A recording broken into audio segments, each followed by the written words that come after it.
Hello dear. उम्मीद है कि बढ़िया तरीके से पढ़ रहे होंगे, एंजॉय कर रहे होंगे, अपनी जर्नी को बर्डन नहीं मान रहे होंगे। इस वीडियो के अंदर हम करने वाले हैं भी जो प्रोबेबिलिटी का टॉपिक है वो स्टार्ट करने वाले हैं, प्रायिकता। ठीक है, आगे बढ़ने से पहले एक छोटी सी बात मैं आपको बताता हूँ। देखो, आपसे आगे भी बहुत सारे लोग हैं, आपसे पीछे भी बहुत सारे लोग हैं। ज़िंदगी में आप अपने आप को जहाँ पर मानते हो, जनरली लोग फाइनेंशियली मानते हैं कि भैया मेरे पास इतने रुपए नहीं है, उतने रुपए होने चाहिए थे। तो उस टर्म में भी मान लो, सक्सेस के टर्म में मान लो, कई चीज़ों में आप मान लो। आप ये देखो, आपके पास फ़ोन है, इंटरनेट है। ऐसे बतेरे लोग होंगे जिनके पास ठीक है फ़ोन है, इंटरनेट है, उसका उतना बढ़िया उपयोग करना नहीं उनको आता जितना आपको आता है। आप अपनी लाइफ में और आगे ग्रो हो सकते हैं। जैसे जब मैं कॉलेज टाइम पर था तब की अगर मैं आपको बात बताऊं, तो मेरे मम्मी जी जो हैं वो सलवार सीते थे किसी दूसरे बुटीक के लिए। शायद 30 रुपये मिलते थे सलवार सीने के, और कुछ 18 रुपये मिलते थे, पता नहीं उसकी तुरपाई करने गया, पता नहीं 8 रुपये शायद 8 रुपये मिलते थे या 7 रुपये। तो मतलब, और वो पूरी सलवार तो मिलती भी नहीं थी सीने के लिए, उसकी तुरपाई और पाँचे होते हैं नीचे जो पैरों के पास जो सलवार के होते हैं वो बनाने के लिए, मतलब वो रुपए जोड़ जोड़ के कई काम हम करते थे। फादर हैं वो एक्स सर्विस मैन है, तो उनकी उस वक्त जब मैं 4,500 या 5,000 के करीब उनकी वो पेंशन थी। ठीक है, और वो एटीएम भी हमारे पास था, तो पापा गांव में ही कल बिनौले बेच के वो वहाँ से काम चला रहे थे, बल्कि वहाँ से रुपए भी बेच देते थे कुछ। ठीक है, और खल बिनौले की भी कोई ऐसी दुकान नहीं थी कि कोई भयंकर पुराने सेठ की तरह घर में एक कमरे में डाल रखे थे। तो तब जो मम्मी जिस मशीन पर सिलाई करती थी, तो मेरे पास एक कुर्सी होती थी, और मैं ये सोचता था यार, टेबल नहीं था मेरे पास, तो ऐसे ही बेड के ऊपर बैठ के ऐसे ही कमर को मोड़ के ऐसे ही पढ़ता था। मेरे को शौक था कि यार मेरे पास पढ़ने के लिए टेबल हो। शौक था, बट इतने रुपए नहीं थे कि भाई मैं 700-800 का, मतलब 700-800 रुपये एक टेबल पर खर्च दूँ। स्पेशली 700-800 में बहुत सारे काम हो जाते हैं घर के, और जब 4,500 5,000 में गुजारा करना है, जिसमें से 2,500 का किराया चला जा रहा है रूम का, तो फिर तो 700-800 बहुत बड़ी चीज़ हो गई है ना। 400-500 चाहे 200 का मेले में नहीं लाते थे हम। तो तब वो गांव से मशीन लेकर आए एक बार, जब गांव गए तो उसके बाद से कि भाई यहाँ पर ये काम भी मिल गया है चीनने वाला। तो उस मशीन के ऊपर बैठ के, उसमें गड्ढा होता था, वहाँ पर मैं अपना कार्डबोर्ड रख देता था। पैरों वाली जो मशीन होती है, सिलाई मशीन को उठाओगे तो गड्ढा हो जाएगा। कई बार सिलाई मशीन रखी रहती थी, मैं उसी पर किताब रख के पढ़ लेता था, साइड में जगह होती है। तो मैं ये मानता था कि मेरे पास पढ़ने के लिए टेबल हो गया, मेरे पास किताब है, बढ़िया मौसम है बाहर, यहाँ पर पंखा चल रहा है, और क्या चाहिए, और पेट भरा है, और क्या चाहिए। अगर आपको ज़िंदगी में ग्रो होना है तो और क्या चाहिए है? तो अगर आप ये चाहते हो कि, मेरे मन में ये हमेशा रहता था कि अपनी पीढ़ी के अंदर मैं वो बंदा बनूंगा जो अपनी पीढ़ी को, मान लो हमारी फैमिली की इनकम ऐसे चल रही है, या फैमिली का स्टेटस ऐसे चल रहा है फाइनेंशियल वाइज या सक्सेस वाइज, तो मैं ये मानता था, ये मान लो मेरे परदादा हो गए, दादा हो गए, पापा हो गए, ऐसे ऊपर से पीढ़ी चली आ रही है। ठीक है, ये अपनी फैमिली की इनकम को दर्शाती है ये वाली लाइन। तो मैं ये मानता था कि मैं ऐसा बंदा बनूंगा कि मैं ऐसे लेकर जाऊंगा, मैं पूरा जंप दूंगा, मैं ऐसा जंप दूंगा कि middle class, lower middle class, जो भी स्टेटस है, मैं इसको मतलब upper class, higher upper class तक लेकर जाऊंगा। मैं नहीं रुकने वाला ज़िंदगी में। इसके बाद वाली पीढ़ियां जो करें वो करें, हैं, मैं यहाँ तक लेकर जाऊंगा, ये मेरी जिम्मेवारी है। तो छोटी सी चीज़ चाहिए है, मैं कहना क्या चाह रहा हूँ, कुछ चीज़ चाहिए है ज़िंदगी में ग्रो होने के लिए। आपके पास मोबाइल है, इंटरनेट है, पढ़ने का मूड बनाओ, आपके परिवार वाले हैं आपका साथ दे रहे हैं। ठीक है, जितने भी लोग साथ दे रहे हैं, कुछ लोग साथ, कई बच्चे ऐसे बोलते हैं मेरे तो वो भी साथ नहीं दे रहे। अरे जो भी साथ दे रहे हैं, तुम तो खुद का साथ दे रहे हो, जो भी है, ग्रो होना है। और हाँ, अब अपने ऊपर बर्डन मत ले लेना कि अरे मुझे ये काम करना है, नहीं। एक दिन में एक दिन का काम कर दो बस। मैं आज भी, कई बार मेरा रूटीन टूटता है, कई बार मैं भी प्रेशराइज्ड फील कर जाता हूँ कि यार इतना सारा कंटेंट जनरेट करना है, ये काम वो काम वो काम, फिर घूम फिर के आज आज के काम पर ध्यान देता हूँ। बस मैं आज का काम ठीक से कर दूं, मैं कल कल का काम ठीक से कर दूंगा, परसों मैं परसों का काम ठीक से कर दूंगा, बस जिंदगी, और खुश रहूंगा आज। क्योंकि आज अगर मैं दुखी रहा आज वाला दिन दोबारा से मेरे पास आएगा नहीं करेक्शन करने के लिए कि ठीक आज खुश हो जा, आज का दिन तो गया, तो आज खुश रहने की कोशिश करूंगा और आज का काम आज कर दूंगा, दैट्स इट। कल की कल देखेंगे, मोटा मोटा अपने दिमाग में प्लान है, वो कल की कल देखेंगे। ठीक है भाई, तो स्टार्ट करते हैं फिर। चलिए, तो भाई जो प्रोबेबिलिटी है और परमुटेशन एंड कम्बिनेशन है, अपने सिलेबस के अंदर प्रोबेबिलिटी लिखा हुआ है, लेकिन प्रोबेबिलिटी के अंदर अब आप देखोगे कई ऐसे क्वेश्चन आएंगे, कई ऐसे क्वेश्चन पूछे जा सकते हैं जिनमें परमुटेशन एंड कम्बिनेशन सीखने की सख्त ज़रूरत है। एक तो पहले ये बोलूँगा, अगर आपने परमुटेशन एंड कम्बिनेशन नहीं सीखा है, चतुर बन रहे हो हैं, तो पहले वो सीख के आ जाओ, ठीक है, नहीं तो दिक्कत होएगी इसमें। ओके, तो ये जो दोनों चैप्टर हैं ये उतने फ्रीक्वेंट चैप्टर नहीं हैं, तो मैं क्या करूँगा, permutation and combination and probability ये दोनों चैप्टर मैं बहुत ही अच्छे से पढ़ाकर, जो अपना टीयर 2 बैच है और जो अपना टीयर 1 बैच है, जो अपना टीयर 1 बैच नहीं होता, वो टीयर 2 बैच तो होता है प्रैक्टिस का बैच, और ये होता है फाउंडेशन बैच, यानी कि इसमें भी टीयर 1 और टीयर 2 दोनों कवर होते हैं, बट इसमें हम पूरे सिलेबस को बहुत फास्ट कवर करते हैं जिसकी ज़रूरत होती है उस वक्त। तो इन दोनों बैचेस के अंदर मैं सेम कंटेंट इनका रखूँगा। ठीक है भाई, चलिए स्टार्ट करते हैं क्योंकि उसी की ज़रूरत है। तो प्रोबेबिलिटी होता क्या है? प्रोबेबिलिटी होता है भाई the chances of happening of an event और how much probable to happen an event is, कि किसी भी चीज़ के होने के कितने चांसेस हैं। कि आज बारिश होएगी, बारिश होने की कितने चांसेस हैं? मान लो मौसम विभाग बता रहा है कि 30% चांसेस हैं कि आज बारिश होएगी, तो 30% प्रोबेबिलिटी है आज बारिश होने की। सिंपल। तो ये तो परसेंटेज में हो गए चांसेस। अगर इसी चांसेस को मैं फ्रैक्शन में करूं, तो परसेंटेज को फ्रैक्शन में अगर आप कन्वर्ट करोगे तो 100 से डिवाइड करना पड़ेगा, तो यानी कि 3/10 चांसेस हैं, या फिर प्रोबेबिलिटी ऑफ रेनिंग टुडे, आज बारिश होने की जो प्रोबेबिलिटी है, इसको ऐसे रिप्रेजेंट करेंगे, probability of raining today is 3/10। तो जो प्रोबेबिलिटी होती है वो फ्रैक्शन में डिस्प्ले की जाती है, ठीक है, फ्रैक्शन में डिस्प्ले की जाती है। प्रोबेबिलिटी जो चांसेस है हम बताने को हम परसेंटेज में भी बता सकते हैं, बट जनरल प्रैक्टिस ये है कि उसको हम फ्रैक्शन में डिस्प्ले करते हैं। जैसे अगर मैं आपको ये बोलूं कि मान लो मेरे पास एक डाइस है, लूडो खेलते हो, आजकल तो फ़ोन पे खेलने लगे हैं लोग। मेरे पास एक ये डाइस है, आपने ये देखी होगी, तो इसके ऊपर ये नंबर होते हैं, ठीक है। तो प्रोबेबिलिटी क्या है कि जब आप इस डाइस को थ्रो करोगे तो 3 का मल्टीपल ऊपर आए, 3 का जो मल्टीपल है वो नंबर आए जब हम इन डाइस को थ्रो करें। तो जब मैं इस डाइस को थ्रो करूँगा तो क्या क्या नंबर की पॉसिबिलिटी है? 1 आ सकता है, 2 आ सकता है, 3 आ सकता है, 4 आ सकता है, 5 आ सकता है, 6 आ सकता है। मैं बहुत ही प्यार से अपने पेस पर चलूँगा, अपने अकॉर्डिंग आप इस वीडियो की स्पीड को ऊंचा या नीचा कर सकते हैं, तेज़ या धीमा कर सकते हैं। स्किप करने की गलती मत करिएगा, नहीं तो जॉब लेते वक्त एसएससी आपको स्किप कर देगी।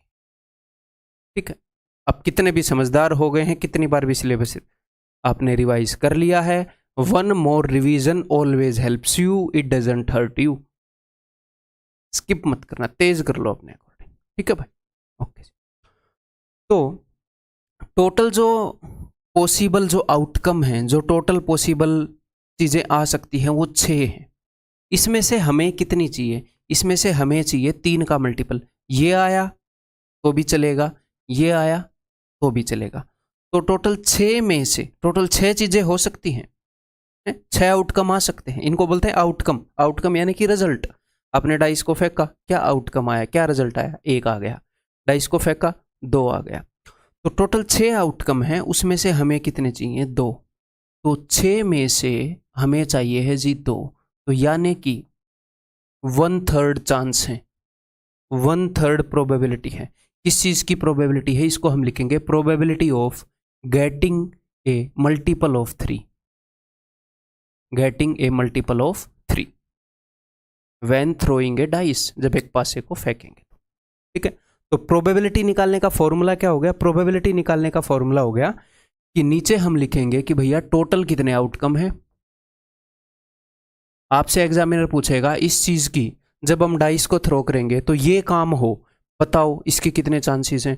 तो आप देखोगे जब हम डाइस फेंकेंगे तो टोटल कितने आउटकम हैं। एक डाइस फेंकवाए, दो डाइस फेंकवाए, एक डाइस और एक सिक्का फेंकवा ले, टोटल कितने आउटकम हैं, ठीक है। और हमें कितने चाहिए, उसको ऊपर क्या लिखेंगे, हमें जो आउटकम चाहिए वो कितने हैं, तो उनको हम बोलते हैं फेवरेबल आउटकम। हमारे फेवर में कितने आउटकम हैं। बढ़िया से फॉर्मूला लिख के बताऊंगा, टेंशन मत लो, ठीक है। तो प्रोबेबिलिटी देखने का ये फॉर्मूला है। तो ये फॉर्मूला समझ में आ गया मेरे भाई। तो ये देखो, प्रोबेबिलिटी ऑफ एनी इवेंट, किसी भी इवेंट की, किसी भी काम की प्रोबेबिलिटी क्या है, total number of possible outcomes कितने हैं, और ऊपर क्या आएगा, total number of favourable outcomes. जिस भी इवेंट की वो बात कर रहा है उस इवेंट के फेवर में कितने आउटकम हैं। हिंदी वालों के लिए भी साथ साथ लेकर चलूंगा, टेंशन मत लो। जहाँ पर हिंदी लिखने की ज़रूरत होगी लिख दूंगा, जहाँ पर लिखने की ज़रूरत नहीं है, फ़र्क नहीं पड़ता, बोल के बता दूंगा, ठीक है। ओके जी। प्रोबेबिलिटी किसी भी इवेंट की क्या होएगी, नीचे होगी कुल संभव परिणामों की संख्या और ऊपर अनुकूल परिणामों की संख्या। हमें जो इवेंट करवाना है, हमें जो काम करवाना है, उस काम के अनुकूल कितने परिणाम हैं और कुल संभव कितने परिणाम हैं, टोटल कितने आउटकम हैं, ठीक है भाई। सिंपल है, स्कूल में हमने सीखा है। नेक्स्ट, तो एक स्टूडेंट बोल रहा था कि सर ब्लैक स्क्रीन करना, तो मैंने ब्लैक स्क्रीन कर दी है। इस क्वेश्चन में मैं बिकॉज क्या ये गलत है भाई, रुको एक बार। इसने मेरे से पूछा नहीं कि इंक को रखूं या ना रखूं। अगर ये ऐसे पूछेगा नहीं, वांट टू कीप, ओके, फिलहाल डिस्कार्ड कर देते हैं, ये तो गड़बड़ हो जाएगी ना, आप लोगों को अनोटेशन कैसे दूंगा।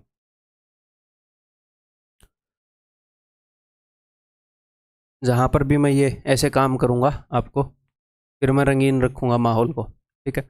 तो सबसे पहला क्वेश्चन भाई, what is the probability of getting a number not greater than 4 when A dice is rolled. तो मैं आपको डाइस दिखा देता हूँ, ये है भाई डाइस जिसकी बात कर रहा था, आपने देखी होगी लूडो में, ठीक है। जब भी लूडो की बात आए मेरे को याद आ जाती है बचपन में जब गर्मी की छुट्टियाँ होती थी, तो जो बुआ हैं वो आती थी हैं और जम के लूडो खेलते थे। लूडो एक अनार 100 बीमार होता था, लूडो एक होती थी, खेलने वाले होते थे 10-12, तो जो 4 खेल रहे हैं एक कोने में, 3-3 बच्चे की, हम तीनों इस साइड हैं, हम तीनों इस साइड हैं, ऐसे खेलते थे। मेरा नंबर कम ही पड़ता था। फिर एक बार मेरे को 5 रुपये मिल गए, कहीं पर गिरे, मतलब उनको काई लगी हुई थी, कहीं नहर पे नहाने के लिए जा रहे थे, वहाँ पे मेरे को 5 रुपये मिल गए। फिर मैंने देखा कि पहचान में भी नहीं आ रहे थे कि 5 रुपये हैं, उसको रगड़ के धोया, 5 रुपये निकले, डाउट तो हो गया था कि 5 रुपये। फिर मैं लूडो लाया, फिर मैं, अब जिसकी लूडो है उसको तो कोई हटा नहीं सकता, फिर मैं हमेशा खेलता था। 5 की लूडो आती थी तब, एक तरफ लूडो एक तरफ सांप सीढ़ी। चलिए जी, what is the probability of getting a number not greater than 4। तो हम यहाँ पर क्या करेंगे, टोटल नंबर ऑफ आउटकम। जब आप एक लूडो को फेंक रहे हैं तो टोटल आउटकम कितने हैं, 6, ठीक है। What is the probability of getting a number not greater than 4, तो उसने क्या बोला है, 4 से बड़ा नहीं होना चाहिए। तो यहाँ पर कई बच्चे क्या गलती करेंगे, 4 से छोटा ले लेंगे, ऐसा नहीं करना। उसने बोला है कि 4 से बड़ा नहीं होना चाहिए, नॉट ग्रेटर देन 4। तो ये भी 4 से बड़ा नहीं है, ये भी 4 से बड़ा नहीं है, ये भी 4 से बड़ा नहीं है, ये भी 4 से बड़ा नहीं है। 4 से बड़ा थोड़ी है, उसने बोला 4 से बड़ा नहीं होनी चाहिए। तो ये सारे अपने फेवरेबल आउटकम है। तो total number of favourable outcome is 4 और total number of outcome is 6। तो 2/3 प्रोबेबिलिटी है इस इवेंट के होने की, जो काम ये बोल रहा है। टोटल 6 आउटकम आ सकते हैं, उसमें से 4 हमारे फेवर में है। अब देखते हैं इनको रखने के लिए पूछेगा कि नहीं, पूछ रहा है, ठीक है। चलो मिल जाएगी आपको।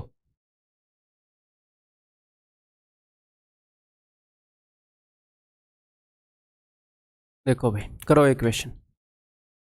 ए dice is throne, what is the probability that the number shown on the dice is divisible. हम पहले आसान आसान क्वेश्चन करेंगे, धीरे धीरे अपना कंसेप्ट बनाएंगे, फिर हर तरह के क्वेश्चन करवा दूंगा, हर लेवल के क्वेश्चन करवा दूंगा। पिछले साल मेंस में आए जो प्रोबेबिलिटी के क्वेश्चन है वो भी इंक्लूड कर रखे हैं सारे हैं, और बाद में प्रैक्टिस भी कर लेंगे, तसल्ली से काम को करेंगे, अंजाम देंगे, ठीक। What is the probability that the number shown on the dice is divisible by 3, ये तो हमने किया है। तो टोटल नंबर ऑफ आउटकम कितने हैं एक डाइस पर, टोटल नंबर ऑफ आउटकम है भाई साहब 6, और 3 के मल्टीपल कितने हैं जो हमारे फेवर में है? 3 के मल्टीपल हैं ये 2। तो इस काम की प्रोबेबिलिटी है 1/3, 33.33% चांसेस हैं कि जब हम डाइस को थ्रो करेंगे तो 3 का मल्टीपल आएगा। ठीक है, next, a letter is randomly taken from English alphabets. जो अंग्रेजी वर्णमाला है, इंग्लिश अल्फाबेट ABCD, जिनको बोलते हैं ABCD आती है क्या तुम्हें? ABCD ए से लेकर Z तक, उनमें से एक लेटर लिया गया है। What is the probability that the letter selected is not a vowel? कि लेटर जो है वो वोवल नहीं है, इसकी क्या प्रोबेबिलिटी है? तो भैया इंग्लिश अल्फाबेट्स के अंदर A to Z के अंदर 5 तो वोवल होते हैं, टोटल 26 होते हैं, और 21 होते हैं कॉन्सोनेंट। ये है स्वर, ये है व्यंजन। तो उसने क्या बोला है, क्या प्रोबेबिलिटी है ताकि नॉट ए वोवल? तो हमारा जो इवेंट है वो क्या है, हमें क्या करना है, हमें वोवल नहीं चाहिए, यानी कि यहां से कुछ भी आ जाए। हम एक लेटर पिक कर रहे हैं, तो टोटल आउटकम है 26, टोटल 26 ABCD रखी हैं। तो जब हम किसी एक वर्ड को चूज करेंगे तो उन 26 में से कुछ भी चूज कर सकते हैं, टोटल आउटकम है 26। हाँ, अगर इन 21 में से चूज करेंगे तो जो वो पूछ रहा है वो इवेंट हो जाएगा, वोवल नहीं होगा। हमारे फेवर में आउटकम है 21, तो आंसर विल बी 21/26। ठीक है, बहुत ही आसान है क्वेश्चन, मुझे पता है, बहुत ही प्यार से आसान आराम आराम से पढ़ा रहा हूं, अपने अकॉर्डिंग स्पीड को एडजस्ट कर लेना। और ये नहीं है कि आप मान लो कभी कभी हो सकता है आपको वीडियो जो है वो 2 गुना स्पीड पर देखनी पड़ जाए, कभी कभी 1.5 गुना पर देखनी पड़ जाए, कभी कभी 1.25 गुना 1.25, कभी कभी 1 गुना पर। तो स्पीड ये नहीं है कि 1 से ही देखोगे लगातार। ठीक, what is the probability for selecting A prime number from? और हर एक क्वेश्चन मेरे बताने से पहले आप खुद करोगे, उसके बाद मेरी एक्सप्लेनेशन देखोगे। कितना ही आसान क्वेश्चन हो, जब आप एक बार कोर्स को कर रहे हो पहली बार तो देखनी बनती है। ठीक, आपको नहीं पता कहां पर क्या सिखाया जा सकता है। What is the probability of selecting a prime number from 1 2 3 up to 10? 1 से लेकर 10 तक के नंबर में से अगर हम एक नंबर छाटे तो क्या प्रोबेबिलिटी है कि वो प्राइम आए? तो प्राइम नंबर क्या कौन कौन से हैं 1 से लेकर 10 तक? टोटल आउटकम तो हो गए 10, प्राइम नंबर है भैया 2 3 5 7, तो टोटल 4 प्राइम नंबर हैं, तो प्रोबेबिलिटी होगी 2/5। ठीक है, क्लियर है? नेक्स्ट, माहौल को रंगीन करने का वक्त आ चुका है। अब जो क्वेश्चन हैं, बहुत सारे क्वेश्चन आते हैं ताशों के, तो यहाँ पर अगर आपने ताश खेले हैं तो आपको फ़ायदा हो जाएगा।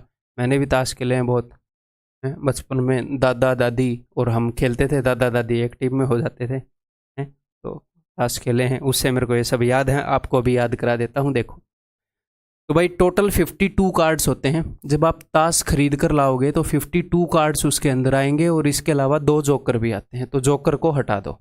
ठीक है, 52 कार्ड्स हैं जिनसे गेम खेला जाता है। ठीक है, 52 कार्ड्स को डिवाइड बाई 4 कर दो, 4 बराबर हिस्सों में बांटा जाता है, तो 13 कार्ड आते हैं। 4 अलग अलग क्या होते हैं, 4 अलग अलग टीमें, आप ये मान लो। ये इसको इंग्लिश में बोलते हैं, आप लिख लेना, इसको इंग्लिश में बोलते हैं क्लब और हिंदी में बोलते हैं चिड़ी। इसको इंग्लिश में बोलते हैं स्पेड और हिंदी में बोलते हैं जी हुकुम। ठीक है, हुकुम का इक्का ये रहा। इसको हिंदी में बोलते हैं पान और इंग्लिश में बोलते हैं हर्ट, जैसा कि दिख रहा है। इसको हिंदी में बोलते हैं ईंट, ठीक है, और इंग्लिश में बोलते हैं इसको डायमंड, जैसा कि ये दिख रहा है फिलहाल। क्लियर है भाई? तो ये 4 अलग अलग, इनको इंग्लिश में बोलते हैं शूट्स और हिंदी में इनको बोलते हैं समूह।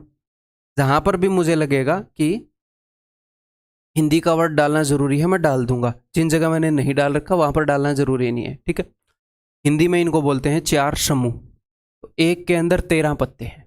13 पत्ते कैसे हैं, 1 से लेकर 10 तक, 1 2 3 4 5 6 7 8 9 10। जो 1 है उसको रिप्रेजेंट किया गया है ए से, इसको हम बोलते हैं एस। 1 की जगह 1 नहीं है, 1 की जगह ए लिख दिया, एस, यानी कि इक्का। हिंदी में इसको बोलते हैं भैया इक्का। फिर ये दुग्गी तिग्गी चुग्गी पंजी। ठीक है, तो 2 से लेकर 10 तक नंबर होते हैं। फिर जो 11वां नंबर है, 11वें नंबर की जगह जे लिख दिया इन्होंने, ठीक है। जे का मतलब है जैक, और हिंदी वाले लिख लो गुलाम, गोला बोलते हैं, गुलाम, गोला, ठीक है। पेपर में गुलाम यूज होएगा, ठीक है। क्यू का मतलब है क्वीन, पेपर में हिंदी में बेगम यूज होएगा, बेगा भी बोलते हैं हरियाणा में, बेगम। और के का मतलब है किंग, हिंदी में बादशाह यूज होएगा, ठीक है। जो भी मैं वर्ड बोलूंगा वो मैं बोलूंगा जो आपके एग्जाम में यूज होएगा, ठीक है। हिंदी में क्वीन को ऐसे रानी बोलते हैं, रानी यूज नहीं होगा, बेगम यूज होएगा, ठीक है। यहां पर बादशाह यूज होएगा। तो ये शूट्स हैं, अलग अलग समूह है हिंदी में। कलर्स, 2 तरह के रंग होते हैं, एक तो ये लाल रंग के पत्ते होते हैं, एक काले रंग के पत्ते होते हैं, इनको बोलते हैं कलर्स, रंग। फेस कार्ड्स, फेस कार्ड्स उन कार्ड्स को बोलते हैं, हिंदी में भी इनको फेस कार्ड बोलते हैं, ठीक है। ऐसे ऐसे लिखा हुआ होता है फेस कार्ड्स, ठीक है।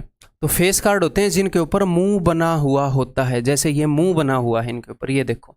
तो ये 3 फेस कार्ड हैं, ईंट के, डायमंड के, ये 3 उसके। तो टोटल कितने हो जाएंगे? 3 अगर एक उसमें है तो 3 चौके 12, 12 फेस कार्ड हो गए।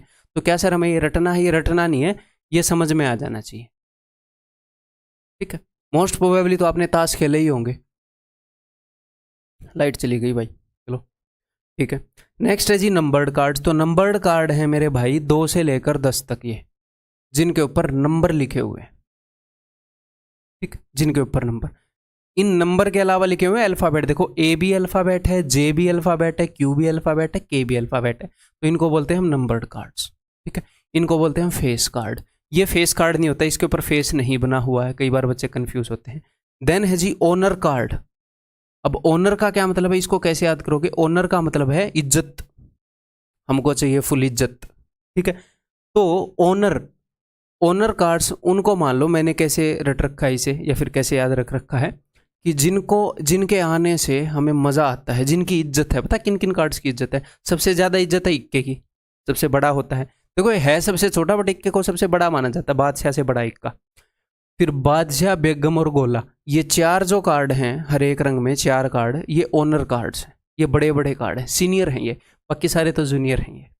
तो ओनर कार्ड कौन कौन से हो गए? एक तो हो गया भाई इक्का, जितने भी अल्फाबेट वाले हैं, इक्का, बादशाह, बेगम, गुलाम, एस, किंग, क्वीन, जैक। तो समझ गए इनके बारे में सब कुछ। अब इनके ऊपर अगर क्वेश्चन आएगा तो फिर आपको ये पता होना चाहिए। अगर आपने ताश नहीं खेले हैं तो एक बार बैठ के स्क्रीन को देखकर आप रट लीजिए भाई, ठीक है। मैं आगे बढ़ता हूँ। ओके, अब जहाँ तक ये ऐसे कार्ड चलेंगे तब तक मैं इसको रंगीन ही रख लेता हूँ। चलो बताओ। John draws a card from a pack of cards. What is the probability that the card drawn is a card of black suit? क्या प्रोबेबिलिटी है कि जो भी कार्ड उसने ड्रॉ किया है वो ब्लैक रंग वाला है, ब्लैक समूह या सूट का है। हिंदी में ऐसे लिखा हुआ मिलेगा, ठीक है। तो देखो टोटल 52 कार्ड हैं, 52 कार्ड्स हैं, ठीक है। इसमें से 26 कार्ड हैं लाल और 26 कार्ड्स हैं ब्लैक, ठीक है। तो ये जो 26 ब्लैक कार्ड हैं, इसमें से 26 कार्ड हैं भाई हुकुम के, और 26 कार्ड हैं चिड़ी के। और ये जो लाल 26 कहाँ यार, 26 को आधा कर दो, 13 कार्ड इसके हैं, 13 कार्ड इसके हैं। और ये जो 26 कार्ड हैं, इसमें से 26 कार्ड हैं पान के, हैं वैसे उल्टा बना दिया मैंने, दिल ऐसे नहीं होता। 26 कार्ड हैं पान के और 26 कार्ड हैं ईंट, सॉरी 13 कार्ड हैं, 26 चढ़ गया मेरे जुबान पर। तो अगर वो ये बोल रहा है कि भैया क्या प्रोबेबिलिटी है कि उसने जो कार्ड निकाला वो ब्लैक होगा, तो आपको कुछ भी number of total outcomes, number of favourable outcome ऐसे करने की जरूरत नहीं होनी चाहिए, क्योंकि आपको पता है आधे काले हैं आधे लाल हैं। तो सिंपली ये है। अगर वो आपसे ये पूछे कि व्हाट इज द प्रोबेबिलिटी कि जो कार्ड निकाला है वो हर्ट का है, तो आप बोलोगे 1/4, क्योंकि जितने भी कार्ड हैं उसका 1/4 हिस्सा हर्ट के कार्ड है। क्लियर मेरे भैया?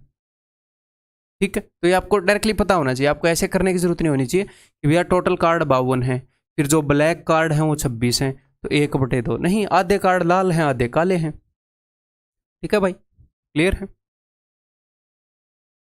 Next, one card is randomly drawn from A pack of 52 cards. क्या प्रोबेबिलिटी है कि वो जो कार्ड ड्रॉ किया है वो एक फेस कार्ड है। हिंदी में ऐसे फेस कार्ड लिखा हुआ होता है, या फिर हो सकता है मुख वाला पत्ता कोई दे दे या इस टाइप की चीज़ दे दे, तो आपको समझ जाना चाहिए। ठीक है, अब मेरी बात ध्यान से सुनो। मुझे एक बात बताओ कि ये वाला जो सूट है, ये चिड़ी वाला जो सूट है, इसमें फेस कार्ड कितने हैं? इसमें फेस कार्ड हैं 1 2 3। ठीक है, और नीचे वाले में 1 2 3, इसमें 1 2 3, इसमें 1 2 3, तो टोटल कितने हो गए? 3 × 4 12। ठीक है, और टोटल कार्ड्स कितने हैं? टोटल कार्ड्स हैं 52। ठीक है, तो आप इसको बोल सकते हो क्या? 3/13 प्रोबेबिलिटी। ठीक है, जो टोटल नंबर ऑफ आउटकम है वो कितने हैं? 52। हमें एक पत्ता छाटना है इन 52 में से। हमारे फेवर में कितने आउटकम है? ये फेस कार्ड्स। ठीक, तो हम ऐसे भी कर सकते हैं, लेकिन ऐसे करने की जरूरत भी नहीं है। क्यों सर? देखो, ये वाला जो शूट है, ये वाला जो समूह है, इसके अंदर 13 टोटल कार्ड हैं और उसमें से 3 कार्ड फेस कार्ड हैं। अब बोलोगे जी हाँ सर। ठीक है, सेम काम नीचे वाले के साथ हुआ है, सेम काम नीचे वाले के साथ, सेम काम नीचे वाले के साथ। तो आप ऐसे बोल सकते हो ना सिंपली, आप इसके अंदर की प्रोबेबिलिटी बता दोगे ना, 3/13 वही उत्तर है। 13 में से 3, क्योंकि सेम यहाँ पर हो रहा है, सेम यहाँ पर, सेम यहाँ पर। ऊपर मैंने क्या किया है कि भैया इसमें 3 फेस कार्ड हैं, ऐसे ऐसे 4 समूह हैं। इसमें 13 टोटल कार्ड हैं, ऐसे ऐसे 4 समूह हैं, तो 4 से 4 कट गया। तो अगर कोई ऐसी चीज़ पूछी गई है जो मतलब कि एक शूट के अंदर पूछ ली, एक शूट के अंदर भी सेम है और सभी के अंदर भी सेम है, तो सिर्फ उस एक की भी बता सकते हो। क्यों? ये मैंने बता दिया। अगर वो ये पूछेगा व्हाट इज द प्रोबेबिलिटी, ताकि एक जैक निकले, जैक एक गुलाम निकले, तो आप बोलोगे एक रंग में 13 पत्ते होते हैं, उनमें से एक गुलाम होता है और सेम काम बाकियों के साथ रिपीट हो रहा है, सब में 13 पत्ते हैं और एक जैक है, तो 1/13 ही होगी प्रोबेबिलिटी।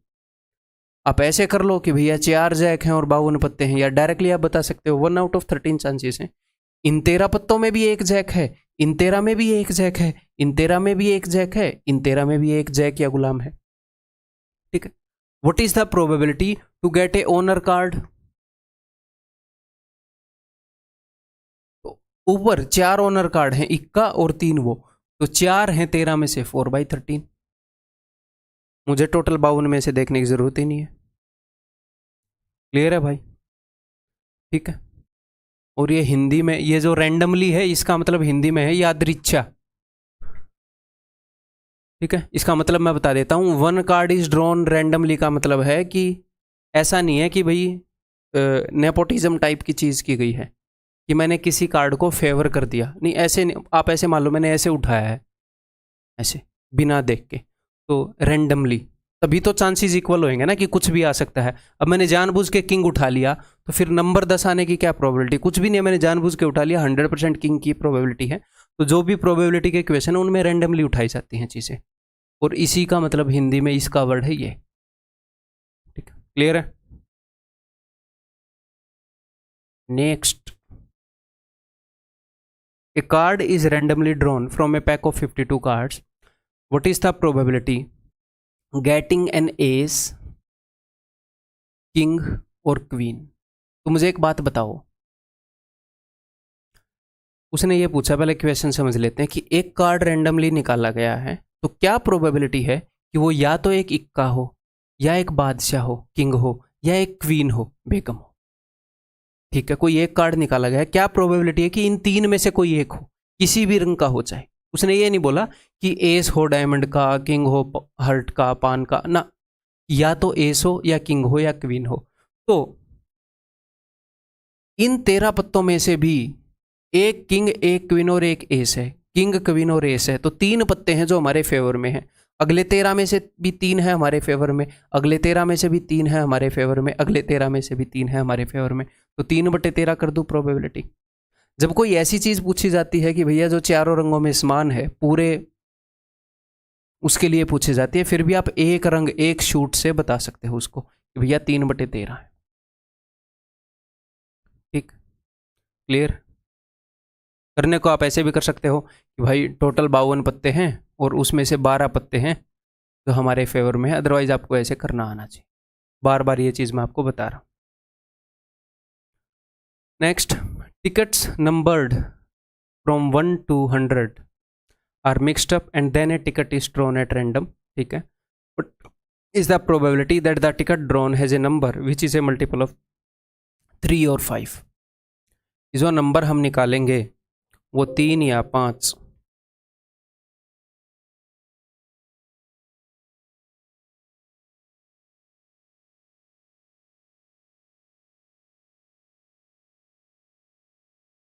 का मल्टीपल हो। तो यहाँ पर टोटल आउटकम कितने हैं भैया, प्रोबेबिलिटी देखनी है कि 3 या 5 का मल्टीपल हो, तो टोटल आउटकम है 100। 1 से लेकर 100 नंबर लिख रखे हैं टिकट्स के ऊपर, तो टोटल उनमें से कोई भी एक टिकट आ सकती है, ठीक है जी। टोटल 100 आउटकम है, 1 आ सकता है, 2 आ सकता है, 100 आ सकता है, कुछ भी आ सकता है, ठीक है। हमारे फेवर में कितने हैं, तो मैं ये देखूंगा कि 1 से लेकर 100 तक ऐसे कितने नंबर है जो 3 और 5 के मल्टीपल हैं। तो यहाँ पर सेट थ्योरी की नॉलेज आपको काम आएगी। कई ऐसे नंबर होंगे जो 3 के मल्टीपल होंगे, उनको मैंने इस सर्कल में रख दिया। कई ऐसे नंबर होंगे जो 5 के मल्टीपल होंगे, उनको मैंने इस सर्कल में रख दिया। और कई ऐसे नंबर होंगे जो 3 और 5 दोनों के मल्टीपल होंगे, तो वो होता है 3 और 5 का एलसीएम। इनका मल्टीपल नहीं लेना होता। कई बार यहाँ पर आ जाएगा 9 और 6, तो 9 6 54 मत ले लेना। 3 और 5 का एलसीएम जो कि होएगा 15, यानी कि 15 के मल्टीपल होंगे। जो 15 के मल्टीपल होंगे वो इन दोनों नंबर के मल्टीपल होंगे, ठीक है। लाइट आ गई है, गर्मी लगने लग गई थी।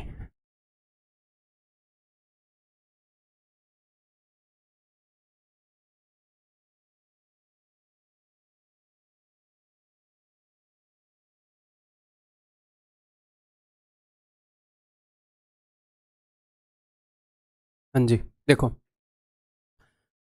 तो 1 से लेकर 100 तक 3 के कितने मल्टीपल हैं कैसे पता चलेगा।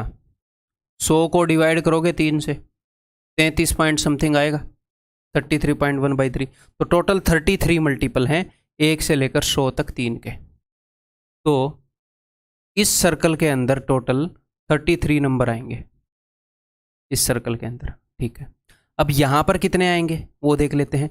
15 के कितने मल्टीपल हैं, 15 से डिवाइड करोगे 100 को, तो 15 छिके 90। ये मन मन में कर सकते हो आप, ऐसे करने की जरूरत नहीं है। तो 6 ऐसे नंबर हैं जो 3 के भी मल्टीपल है, 5 के भी मल्टीपल हैं। तो 33 इस पूरे सर्कल में आने थे 33, उसमें से 6 यहाँ पर आ गए 6, तो 33 - 6 27, ठीक है। 27 ऐसे नंबर हैं जो 3 के मल्टीपल हैं पर 5 के नहीं है, सिर्फ इकलौते 3 के मल्टीपल हैं। जो इस रीजन में आ रहे हैं वो ओनली 3 के मल्टीपल हैं। जो यहाँ पर आ गए वो दोनों के मल्टीपल हैं, ठीक है। 5 के कितने मल्टीपल हैं भैया, 5 के देख लेते हैं। अगर 100 को डिवाइड करोगे 20 पर जाएगा, 5 × 20 100। तो 20 ऐसे नंबर हैं जो 5 के मल्टीपल हैं। उस 20 में से 6 जो हैं वो 3 के भी मल्टीपल है। 20 में से 6 गए, 14 ऐसे नंबर हैं जो सिर्फ 5 के मल्टीपल हैं, ठीक है। तो बताओ टोटल कितने नंबर हो गए, 14 और 6 20, 20 और 27 47। तो टोटल 47 ऐसे नंबर हैं जो 3 या फिर 5 या दोनों के मल्टीपल है। 3 और 5 का क्या मतलब है कि या तो 3 का मल्टीपल हो, या 5 का मल्टीपल हो, या दोनों का मल्टीपल हो। 3 या 5 किसी भी एक का मल्टीपल हुआ तो भी चल जाएगा। कई बार बच्चों को ये लगता है कि 3 या 5 के मल्टीपल हो, दोनों के ना हो। नहीं, सुनो, इस स्टेटमेंट का मतलब है कि 3 या 5 किसी का भी मल्टीपल हो तो भी चल जाएगा। मान लो मैं ऐसे बोलूं कि मैं ऐसे बंदे को दोस्त बनाऊंगा जिसके पास या तो गाड़ी हो या बाइक हो, ताकि मेरे को ऑफिस ले जाने में मदद कर दे। अब किसी के पास दोनों है तो मैं ये बोलूंगा नहीं, इसको नहीं बनाऊंगा, इसके पास तो दोनों है। मैंने तो ये बोला था किसी के पास एक है उसी को ना, दोनों हो तो और बढ़िया, कभी कभी गाड़ी में बैठ के चले जाएंगे उसके साथ, ठीक है। तो ये है 3 और 5 के मल्टीपल, ठीक है। तो टोटल हमारे फेवर में जो आउटकम है भैया वो है 47। तो प्रोबेबिलिटी हो जाएगी 47/100, दैट इज ऑप्शन सी। अगर उसने आपसे ये पूछना है कि ऐसे नंबर जो सिर्फ 3 और 5 के मल्टीपल है बट नॉट ऑफ बोथ, तो वो लिखेगा numbers which are multiple of 3 और 5 बट नॉट ऑफ बोथ, ऐसे लिखता है। तो फिर हमें 27 और 14 ही लेने हैं, ठीक है। या फिर ऐसे बोलेगा, अगर उसको सिर्फ ये 27 नंबर चाहिए तो ऐसे बोलेगा numbers which are multiple of 3 but not multiple of 5। तो यही है, 3 के मल्टीपल हैं, यानी कि 3 वाले सर्कल में है बट 5 के नहीं होने चाहिए। जो 3 के तो मल्टीपल को क्या बोलेंगे, गुणज, है ना। जो 3 के तो गुणज हैं पर 5 के नहीं हैं। Numbers which are multiple of both 3 and 5 तो 6, which are multiple of 5 but not multiple of 3 14। ठीक, क्लियर है भाई। Next, one ball is picked up randomly from a bag containing 8 yellow, 7 blue and 6 black balls. What is the probability that it is neither yellow nor black? तो ये बोल रहा है कि एक बॉल हमने पिक करी है, वो ना तो येलो हो ना ब्लैक हो। ठीक है, अपने पास क्या है, अपने पास 8 येलो बॉल हैं और 7 ब्लू बॉल हैं और 6 ब्लैक बॉल हैं। तो उसने बोला है मैंने एक बॉल उठाई, वो ना तो येलो हो ना ब्लैक हो, ना येलो हो ना ब्लैक हो, तो मेरे फेवर में कितने आउटकम है, यही है, मैं यहीं से उठा सकता हूँ और कहाँ से उठाऊंगा बताओ। ना तो येलो होनी चाहिए ना ब्लैक, तो नंबर ऑफ फेवरेबल आउटकम जो हमारे फेवर में हैं वो है 7 जो हमें चाहिए, और टोटल है 8 और 7 15 और 6 21, तो 7/21 दैट इज इक्वल टू 1/3, तो उत्तर is equal to option D. ठीक, क्लियर है। नेक्स्ट,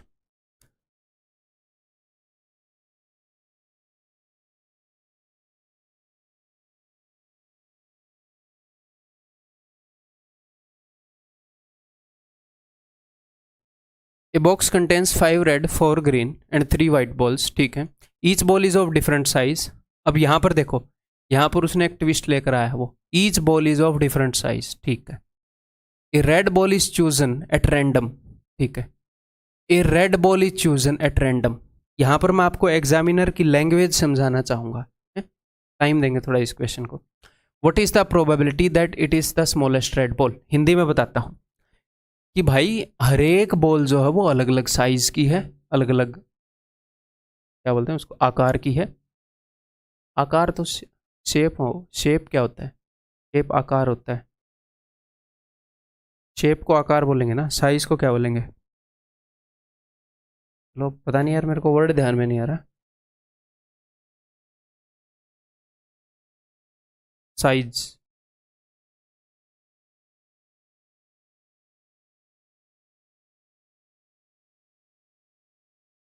छोड़ो।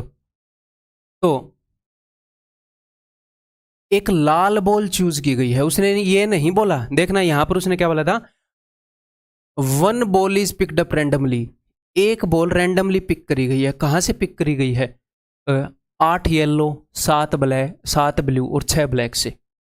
इन सब में से मान लो मैंने एक बैग के अंदर ये बॉल है, उसके अंदर मैं देख नहीं रहा, ऐसे ऊपर देखकर रैंडमली, तो किन किन बॉल के पास आने का मौका है मेरे पास, इन सारी बॉल में से कोई भी बॉल आ सकती है, टोटल 21 बॉल में से कोई भी बॉल आ सकती है। ठीक है, लेकिन अब हमने क्या किया है, a red ball is chosen at random. एक लाल बॉल को ही मैंने चूज किया, मैंने देख के जो लाल बॉल है, मेरे को साइज का पता नहीं कौन सी बड़ी है कौन सी छोटी है, सिर्फ लाल बॉल, तो किन को मौका मिला है मेरे हाथ में आने का, मैंने लाल बॉल चूज करी है, तो क्या ग्रीन बॉल आ सकती है, नहीं। तो मामला क्या है, बॉल तो हमने दिया कि रेड बॉल 5 हैं और ग्रीन बॉल 4 हैं और वाइट बॉल 3 हैं, लेकिन इनमें से मैंने चूज ही नहीं करा। ठीक है, मान लो ये है,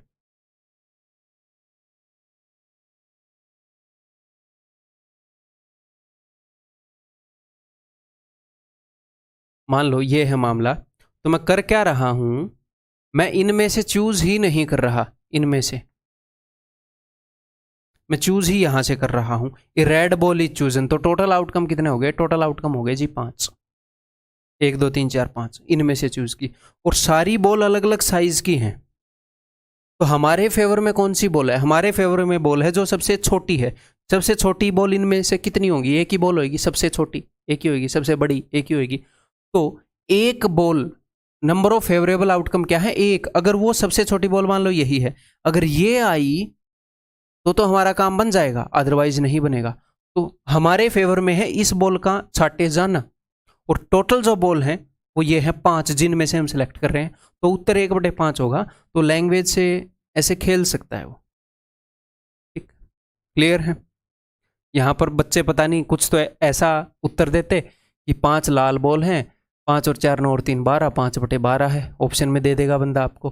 ठीक है, या फिर बच्चे ये करते कि भैया क्या बोलते हैं, सबसे छोटी बॉल एक ही है लाल, लेकिन सेलेक्ट हुई है 12 में से, तो ये भी वो उत्तर में दे देगा आपको। एक्चुअल में क्या है, उसने लाल में से सिलेक्ट की है और सबसे छोटी लाल बॉल आने के क्या चांसेस, जब 5 ही लाल बॉल है, सबसे छोटी उसमें से एक है, 1/5 प्रोबेबिलिटी है। ठीक, क्लियर है? ठीक है जी, आगे कुछ करते हैं। आप देखो, कुछ इंपॉर्टेंट टर्म्स मैं आपको यहां पर बताना चाहूंगा। श्योर या फिर सर्टेन इवेंट क्या होते हैं? इवेंट क्या होता है? कोई भी काम, कि हमने लाल बॉल छाटी, वो एक इवेंट है। हिंदी में इसको बोलेंगे घटना है, निश्चित घटना। अब ये आप समझ गए, श्योर यानी कि वो पक्का होना है, सर्टेन यानी कि वो पक्का होना है, निश्चित यानी कि पक्का होना है। तो ऐसा इवेंट कौन सा होता है? मान लो मैं आपको ये बोलूं कि मैंने एक डाइस थ्रो करी है, what is the probability of getting a natural number, एक प्राकृतिक संख्या आए। तो अब डाइस के ऊपर 1 2 3 4 5 6 यही होता है, सारी की सारी प्राकृतिक हैं। तो मैं एक डाइस को थ्रो करूं और एक प्राकृतिक संख्या आए, उसका क्या चांस है? 6 आउटकम हमारे फेवर में है और 6 आउटकम हैं जो हमें चाहिए। सॉरी, 6 टोटल आउटकम हो सकते हैं और 6 के 6 हमारे फेवर में हैं। 6 ही आउटकम हो सकते हैं और 6 के 6 हमारे फेवर में हैं, यानी कि जो भी होगा वो हमारे फेवर में ही आएगा। तो यानी कि अगर मैं एक डाइस थ्रो करूं तो क्या प्रोबेबिलिटी है कि एक नेचुरल नंबर आए? आप बोलोगे सर 100%, नेचुरल नंबर तो आएगा ही आएगा। तो उसको हम बोलेंगे sure event, certain event, Hindi में बोलेंगे निश्चित घटना, ये होनी ही होनी है। तो अगर कोई श्योर इवेंट है, probability of a sure event is equal to 1, या फिर परसेंटेज में बोलेंगे कि 100% चांसेस हैं। ठीक, 100% चांसेस है इस काम के होने के। तो मैक्सिमम प्रोबेबिलिटी कितनी हो सकती है? 100%। ऐसे ये बोलते हैं कि क्या इंडिया जीतेगी? 200% जीतेगी, वो मैथमेटिकली रॉन्ग है। 200% का क्या मतलब है? एक ही मैच में 2 बार जीत जाएगी क्या? तो 100% से मैक्स चांसेस ही नहीं हो सकते किसी चीज के। 100% का मतलब है कि ये होगा ही होगा। और मिनिमम कितने चांसेस होते हैं? 0%। ठीक है, तो मैक्सिमम प्रोबेबिलिटी इज 1, किसी भी काम की हो सकती है। अब कुछ इवेंट होते हैं इम्पॉसिबल इवेंट। मैंने एक डाइस थ्रो की, यहां पर लिख लेते हैं, ऑन थ्रोइंग ए डाइस, मैंने एक डाइस थ्रो करी, what is the probability of getting an irrational number? अपरिमेय संख्या के आने के क्या चांसेस होंगे? टोटल आउटकम है 6 और एक भी इरेशनल नहीं है इनमें से, तो 0, इरेशनल नंबर आ ही नहीं सकता। ठीक है, तो इसको हम बोलेंगे इम्पॉसिबल इवेंट, असंभव घटना। तो प्रोबेबिलिटी ऑफ ए असंभव घटना इज इक्वल टू 0। मिनिमम जो प्रोबेबिलिटी है वो 0 हो सकती है। तो कोई भी इवेंट हो, कोई भी इवेंट हो, उसकी प्रोबेबिलिटी, क्योंकि मिनिमम प्रोबेबिलिटी हो सकती है भैया 0 और मैक्सिमम हो सकती है 1।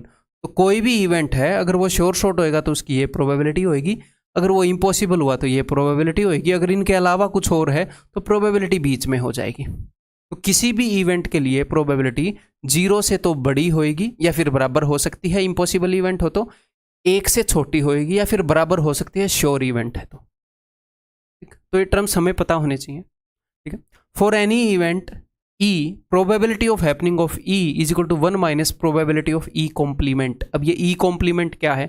E का पूरक क्या है? Where E and E dash are complementary events, पूरक घटनाएं। ये क्या है ये मैं आपको बता देता हूं।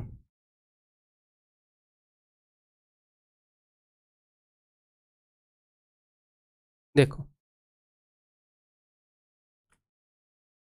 मान लो मैं बोलूंगा ऑन थ्रोइंग ए डाइस, एक डाइस को हमने फेंका, इवेंट ए है, इवेंट ए का मतलब है getting A, getting an even number. अगर मैं डाइस को थ्रो करूं तो एक इवन नंबर आए, और इवेंट बी है गेटिंग एन ओड नंबर, एक ओड नंबर आए। तो जो इवेंट ए है और इवेंट बी है ये एक दूसरे के कॉम्प्लीमेंट्री हैं। एक दूसरे के कॉम्प्लीमेंट्री क्या है कि अगर या तो ये होगा या ये होगा, मतलब इवेंट ए ने जो जो भी केसेस कवर किए हैं हमारे फेवर में, टोटल कितने आउटकम आ सकते हैं? 1 2 3 4 5 6, एक डाइस के थ्रो करने पर। हाँ जी सर। तो इवेंट ए कब होगा? जब डाइस के ऊपर 2 आ जाए, 4 आ जाए, 6 आ जाए। और इवेंट बी कब होगा? जब इनके अलावा वाले बाकी सारे हो जाए। तो ये ए और बी क्या है, कॉम्प्लीमेंट्री पूरक घटनाएं हैं। यानी कि अगर मैं इन दोनों घटनाओं को मिला दूंगा तो जितने भी टोटल आउटकम हैं सारे हो जाएंगे। यानी कि probability of event A plus probability of event B is equal to 1। समझ में आई कि नहीं बात? अगर हम डाइस को थ्रो करेंगे तो या तो ये होगा या ये होगा। ऐसा कभी हो सकता है कि ना ये हो ना ये हो? अब ये मत बोलना 16 का सिक्का खड़ा हो गया था, ऐसे डाइस खड़ी हो जाए तो। ठीक है, तो क्लियर है? तो जो भी कॉम्प्लीमेंट्री इवेंट्स हैं उनकी प्रोबेबिलिटी 1 होती है। तो कई बार क्या होता है, मान लो एग्जामिनर ने ऐसे इवेंट की प्रोबेबिलिटी पूछ ली जो निकालनी मुश्किल है, लेकिन उसके कॉम्प्लीमेंट्री इवेंट की प्रोबेबिलिटी निकालनी आसान है, तो हम उसको निकालकर एक में से घटा देते हैं। आगे क्वेश्चन करेंगे ऐसे। जो उसने पूछा है निकाल हम उसकी भी सकते हैं, बट वो कैलकुलेटिव हो जाएगा। उसके कॉम्प्लीमेंट्री की निकालनी ईजी है, मतलब उसके जिन केसेस की उसने प्रोबेबिलिटी पूछी है उनसे बाकी जो बचे हुए केसेस हैं, रिमेनिंग केसेस, उनकी प्रोबेबिलिटी निकालनी आसान है। वो निकाल के 1 में से घटा देते हैं। आप ऐसे ही बोल सकते हैं probability of A is equal to 1 minus probability of B. ऐसे और इवेंट बताऊं, देखो जरूरी नहीं है। अब कई बच्चे यहां पर ये सोच जाएंगे कि अच्छा अगर इन दोनों की प्रोबेबिलिटी 1 है तो इसकी प्रोबेबिलिटी भी हाफ है, इसकी भी हाफ है। नहीं, यहां पर ये मैंने इवेंट ही ऐसे लिखे हैं। अगर मैं ये बोलूं कि इवेंट ए ये है, गेटिंग, अगर मैं एक डाइस को थ्रो करूं तो मेरे पास क्या है, गेटिंग ए प्राइम नंबर। ठीक है, इवेंट बी क्या है, इवेंट बी है गेटिंग ए कंपोजिट नंबर। और इवेंट सी क्या है, इवेंट सी है getting a number less than 2। ठीक है, तो गेटिंग ए प्राइम नंबर क्या क्या मतलब हमारे फेवर में कौन कौन से इवेंट हैं, प्राइम नंबर 2, 3 और 5। गेटिंग ए कंपोजिट नंबर, क्या एक एक कंपोजिट नंबर है? नहीं, ना प्राइम है ना कंपोजिट है। तो इवेंट सी के फेवर में क्या क्या आउटकम है, एक डाइस के ऊपर एक आएगा तभी लेस देन 2 होगा। मैंने लेस देन इक्वल टू 2 नहीं बोला। और कंपोजिट नंबर क्या है, 1, 2, 3, 4 और 6 कंपोजिट नंबर हैं। तो ये तीनों भी एक दूसरे के, अब ये 3 इवेंट एक दूसरे के कॉम्प्लीमेंट्री नहीं होते, बट यहां पर एक दूसरी चीज समझ लो कि probability of A plus probability of B plus probability of C is equal to 1। ठीक, इन इवेंट्स को क्या बोलते हैं, इन इवेंट्स को बोलते हैं एग्जॉस्टिव इवेंट। उसका क्या मतलब है कि इन्होंने सारी पॉसिबिलिटी को एग्जॉस्ट कर दिया, वो बाद में आगे हम समझेंगे ये इवेंट्स। यहां पर आप ऐसे कर सकते थे कि गेटिंग ए कंपोजिट नंबर और getting a number which is not composite. तो मैं कहना क्या चाह रहा हूं, जरूरी नहीं है कि कॉम्प्लीमेंट्री इवेंट से उनकी प्रोबेबिलिटी हाफ हो। मैं ऐसे बोल सकता हूं कि इवेंट ए है getting a number less than 2, और यहां पर हो गया event B getting a number greater than equal to 2। तो यहां पर तो एक ही चीज है हमारे फेवर में, एक ही आउटकम है 1, और यहां पर आउटकम है 5। तो ये भी कॉम्प्लीमेंट्री इवेंट है, ये भी कॉम्प्लीमेंट्री इवेंट है। ठीक है, तो जो कॉम्प्लीमेंट्री इवेंट है उन दोनों की प्रोबेबिलिटी का सम 1 है, या फिर आप ऐसे लिख सकते हो इवेंट ई की जो प्रोबेबिलिटी है वो है एक में से इवेंट ई के कॉम्प्लीमेंट्री इवेंट की प्रोबेबिलिटी घटा दो इसकी पूरक घटना की। आगे जब यूज करेंगे तो और अच्छे से समझ में आ जाएगा। नेक्स्ट, आगे बढ़ने से पहले मैं आपको कुछ सैंपल स्पेस दिखाना चाहूंगा। सैंपल स्पेस को हिंदी में क्या बोलते हैं, प्रतिदर्श समष्टि है, समष्टि, हाँ समष्टि, प्रतिदर्श समष्टि क्या है ये चीज समझ लो ध्यान से, क्या क्या मैं आपको दिखाना चाह रहा हूँ। एक और बात है, अगर हम एक कॉइन को उछालते हैं तो हेड या टेल आते हैं। हेड को बोलते हैं चित, टेल को बोलते हैं पट। हिंदी में मैं हेड और टेल, मैं चित पट कभी भी यूज़ नहीं करता, तो मेरे को ये याद नहीं रहेंगे, मैंने यहाँ पर डिस्प्ले कर दिया आपको। ठीक है, जो हिंदी वाले हैं वो ये समझ जाना भाई। ठीक है, चलिए जी। अगर आप दो कॉइन, जब आप एक कॉइन को टॉस करोगे, अब सैंपल स्पेस क्या होता है वो मैं आपको बताऊंगा। सैंपल स्पेस होता है कि जितने भी पॉसिबल आउटकम हैं, पॉसिबल आउटकम्स की लिस्ट, जितने भी पॉसिबल आउटकम हैं किसी भी काम को करने में, जितने भी पॉसिबल आउटकम है उनकी लिस्ट को सैंपल स्पेस बोलेंगे कि क्या क्या पॉसिबिलिटी है, क्या क्या आ सकता है। अच्छा ये सब आ सकता है तो ये सैंपल स्पेस, सिंपल, ठीक है। अगर मैं कॉइन थ्रो करता हूं तो या तो हेड आ सकता है या टेल आ सकता है, तो ये हो गया सैंपल स्पेस। अगर मैं एक डाइस थ्रो करता हूं तो या तो 1 आएगा या 2 आएगा या 3 आएगा या 4 आएगा या 5 आएगा या 6 आएगा, ये हो गया सैंपल स्पेस, ठीक है। टोटली 6 आउटकम आ सकते हैं। अगर हम 2 कॉइन को टॉस करें, 2 कॉइन उछाल दिए मैंने, या फिर एक कॉइन को 2 बार उछाल लो, एक बार उछाल लिया जो भी आया वो नोट किया, दोबारा उछाला जो भी आया वो नोट किया, तो 2 कॉइन को साथ उछाल लो। कुछ क्वेश्चन में एक कॉइन को 2 बार उछाल लेगा, एक ही बात है। तो देखो, तो हो सकता है ना हम यहाँ पर 2 कॉइन मान लेते हैं कि पहले पर भी हेड आया दूसरे पर भी हेड आया, पहले पर हेड आया दूसरे पर टेल आया, पहले पर टेल आया दूसरे पर हेड आया, और दोनों पर टेल आया, ऐसा हो सकता है। तो टोटल ये 4 आउटकम पॉसिबल है। आपको ये सैंपल स्पेस लिखना आना चाहिए। हम हर एक क्वेश्चन को सैंपल स्पेस लिख कर नहीं करेंगे, लेकिन कुछ क्वेश्चन में सैंपल स्पेस दिमाग में होना ईजी कर देता है काम को, और मैं और तरीके भी आपको बताऊंगा, ठीक है। अगर हम 3 कॉइन टॉस करें तो देखो तीनों पर हेड आ सकता है। सैंपल स्पेस लिखते कैसे हैं वही मैं बता देता हूँ। तीनों पर हेड आ सकता है कि नहीं, ठीक है। अब मैं देखूंगा कि एक पर टेल आ जाए, एक पर टेल, तो देखो टेल पहले पर आ गया, बाकी 2 पर हेड। अब मैं इसी टेल को दूसरे पर ले जाऊंगा, टेल दूसरे पर आ गया, बाकी पर हेड, टेल तीसरे पर आ गया, बाकी पर हेड। टेल कहीं पर भी आ सकता है ना, पहले कॉइन पर टेल आए, बाकी 2 पर हेड, दूसरे पर टेल आए, बाकी 2 पर हेड, तीसरे पर टेल आए, बाकी 2 पर हेड। अब हो सकता है कि भैया 2 पर टेल आ जाए, तो अगर 2 पर टेल आ गया तो मैं हेड पर नजर रखूंगा। मान लो पहले पर हेड आ गया, बाकी 2 पर टेल, दूसरे पर हेड आ गया, बाकी 2 पर टेल, तीसरे पर हेड आ गया, बाकी 2 पर टेल, या फिर तीनों पर टेल आ जाए, तीनों पर टेल। तो टोटल कितने आउटकम हो गए? 1 2 3 4 5 6 7 8, टोटल 8 आउटकम हो गए। इसको आप एक और तरीके से कर सकते हो। कैसे? जब आप एक कॉइन उछालते हो तो आउटकम कितने होते हैं? एक कॉइन उछालने पर 2 आउटकम। तो जब आप 2 कॉइन उछालोगे ना, 2 कॉइन, तो कॉइन 1 के भी 2 आउटकम होंगे, कॉइन 2 के भी 2 आउटकम होंगे, तो 2 × 2 4 आउटकम हो जाएंगे। जब आप 3 कॉइन उछालोगे तो कॉइन 1 के भी 2 आउटकम, कॉइन 2 के भी 2 आउटकम, कॉइन 3 के भी 2 आउटकम, तो टोटल 8 आउटकम हो जाएंगे। जब आप 4 कॉइन उछालोगे तो 2 2 2 2 16 आउटकम हो जाएंगे। अगर आपने एक कॉइन उछाल दिया और एक डाइस उछाल दी, आपने एक कॉइन उछाला कि हेड या टेल क्या आएगा, एक डाइस उछाली, तो कॉइन के 2 आउटकम, डाइस के 6 आउटकम, टोटल 12 आउटकम होंगे। कैसे? मान लो कॉइन पर हेड आया, डाइस पर 1, कॉइन पर हेड आया, डाइस पर 2, कॉइन पर हेड आया, डाइस पर 3, कॉइन पर हेड, डाइस पर 4, H5 H6, कॉइन पर टेल, डाइस पर 1, कॉइन पर टेल, डाइस पर 2, T2 T3 T4 T5 T6, 12 हो गए ना, ठीक है। तो टोटल नंबर ऑफ आउटकम आप ऐसे भी निकाल सकते हो, ठीक है। तो ये सारी नॉलेज जरूरी है, सारी नॉलेज आपको दूंगा, ठीक है। किसी क्वेश्चन में कुछ काम आएगा, किसी में कुछ, एक्सपर्ट आपको मैं बना दूंगा।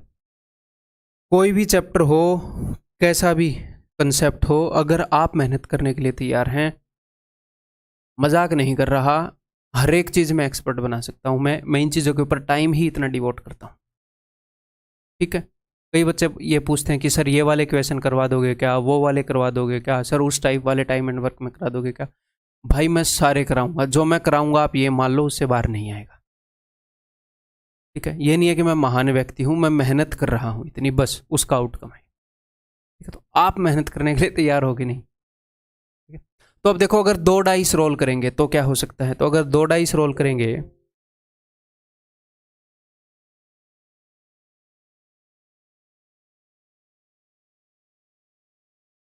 तो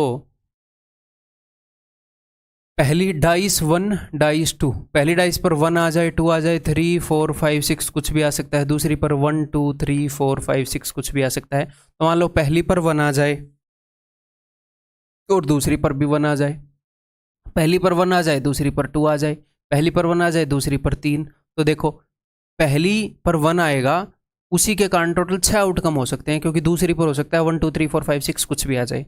अब हो सकता है पहली पर 2 आ जाए, दूसरी पर 1 आ जाए, इस पर 2, इस पर भी 2, इस पर 2, इस पर 3, इस पर 2, इस पर 4, इस पर 2, इस पर 5, इस पर 2, इस पर 6।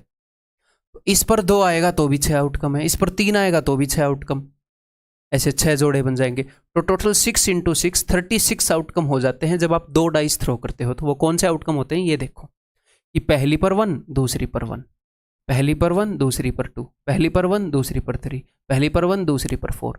आपको कभी भी क्वेश्चन सोल्व करते वक्त ये लिखना नहीं पड़ेगा, मैं बता रहा हूँ। जो अपने एग्जाम में क्वेश्चन आते हैं बहुत रेयर है, बट आपको इसकी समझ होनी चाहिए। बिना इसके लिखे मैं आपको क्वेश्चन करवाऊंगा, ठीक है, क्लियर है। तो टोटल ऐसे 36 आउटकम हो जाएंगे। तो 2 डाइस थ्रो कर रहे हो तो 36 आउटकम हो गए, क्योंकि हर एक डाइस पर 6 आउटकम है। अगर 3 डाइस थ्रो कर देते हो तो पहली डाइस पर 6 आउटकम, दूसरी पर 6, तीसरी पर 6, टोटल 216 आउटकम है। अगर आप एक डाइस थ्रो करते हो और 2 कॉइन थ्रो करते हो तो एक डाइस पर 6 आउटकम, 2 कॉइन, इस कॉइन पर 2, इस कॉइन के भी 2 आउटकम हो सकते हैं, तो 24 आउटकम हो सकते हैं टोटल। अब सर ये क्या क्या होंगे वो बनाने की जरूरत नहीं अपने क्वेश्चन में, ठीक है। टोटल आउटकम निकाल ले आ रहे हैं, मोर देन एनफ। समझ में आ गई बात? तो सैंपल स्पेस की बात समझ में आ गई। सैंपल स्पेस क्या है?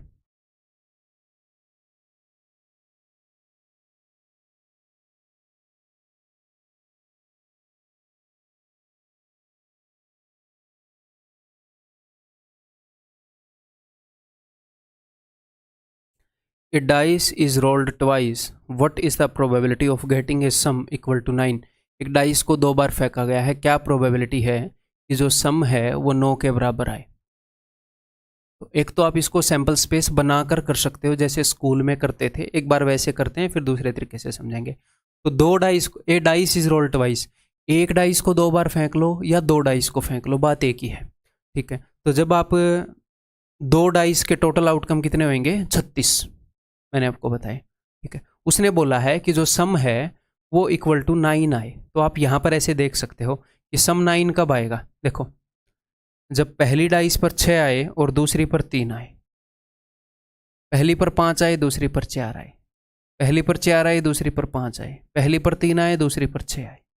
यहाँ पर सम 9 है, तो 1 2 3 4 टोटल 36 पॉसिबल आउटकम है। जब हम एक डाइस को 2 बार फेंक ले या 2 डाइस को फेंक ले तो 36 पॉसिबल आउटकम है, उसमें से 4 आउटकम अपने फेवर में है। तो उत्तर क्या हो जाएगा? 4 आउट ऑफ 36, 1/9, ठीक है। तो हम ऐसे निकाल सकते हैं, लेकिन ऐसे नहीं निकालेंगे हम एग्जाम में, डोंट वरी,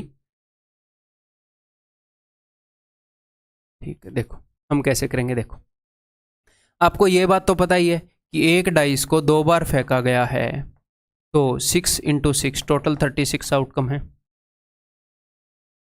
क्लियर है? हाँ जी सर।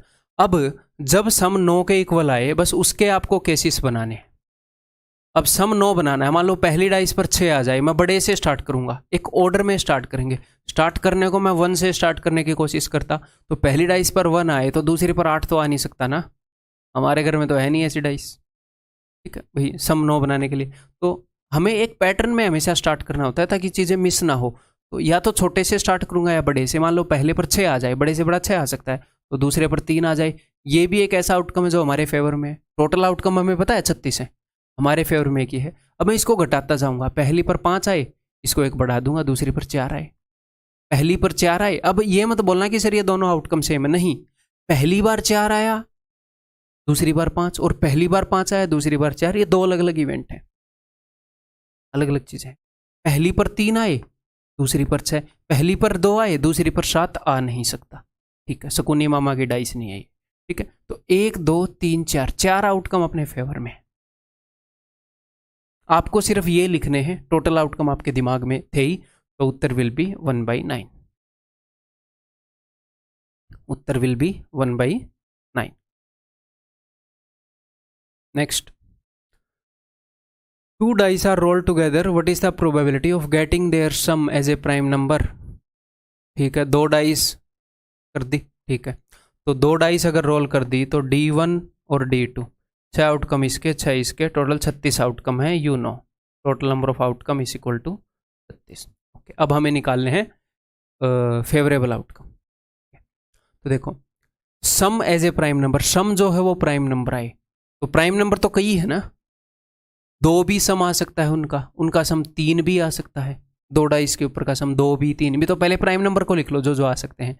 2 3 5 7 11, 11 भी हो सकता है, 13 हो सकता है, नहीं, दो डाइस का सम कभी भी 13 नहीं होगा क्योंकि मैक्सिमम 6 और 6 आ सकते हैं, तो 11 तक के प्राइम नंबर आ सकते हैं। तो अब हम देखते हैं कि भैया दो प्राइम नंबर कैसे आ सकता है। पहली पर एक आए, दूसरी पर भी एक आए, ठीक है। 3 कैसे आ सकता है, पहली पर एक, दूसरी पर 2, पहली पर 2, दूसरी पर 1, बस। पहली पर 3, दूसरी पर 0 नहीं होता, ठीक है। 5 कैसे आउटकम आ सकता है, तो छोटे से स्टार्ट करो, 1 4। अब हर एक आउटकम आपको लिखना नहीं है, सिर्फ ये देखो ये 1 से लेकर 4 तक जाएगा, 1 से लेकर 4 तक, 1 2 3 4, बीच वाले सारे आएंगे, उनके लिए अपने आप मिल जाएंगी ये चीज़ें। 2 और 3, 2 मिल गया तो दूसरा अपने आप मिल जाएगा। ये मैक्स 4 तक जा सकता है, सिर्फ ये देख लो। जैसे 7 है, 1 6, मैक्स ये कहाँ तक जा सकता है, 6 1 तक जा सकता है, इसके उल्टे तक जा सकता है मैक्स।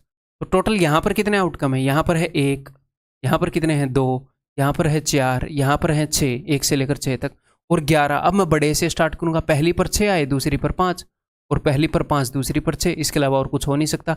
यहाँ पर आउटकम है 2, तो 1 2 कितना हो गया, 6 और 4 10, 4 14 और 1 15, तो 15 आउटकम है अपने फेवर विच, साढ़े फेवर 15 आउटकम है गे, 5/12,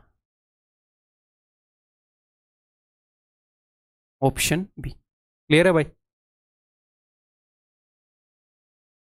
नेक्स्ट, आपने परमुटेशन एंड कॉम्बिनेशन में ये चीज़ पढ़ी है, rule of addition and multiplication, है ना।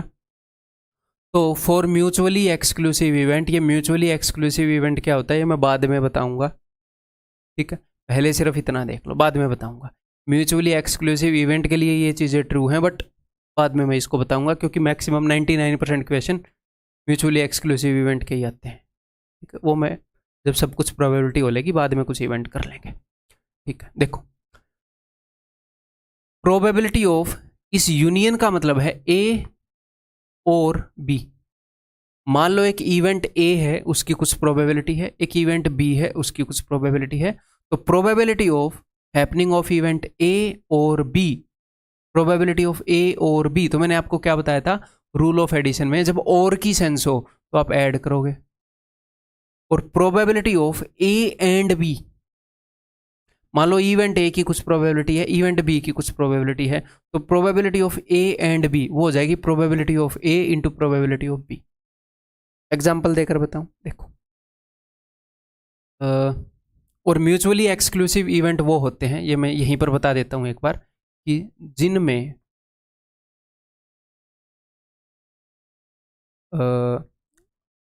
आउटकम्स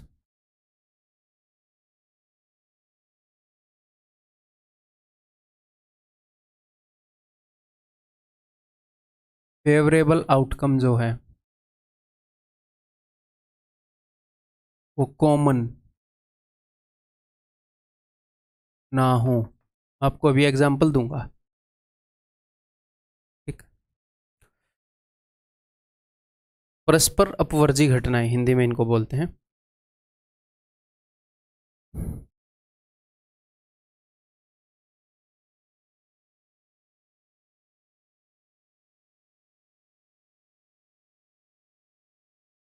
ठीक, देखो, मान लो इवेंट ए है,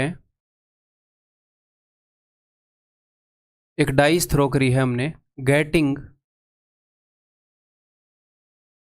ए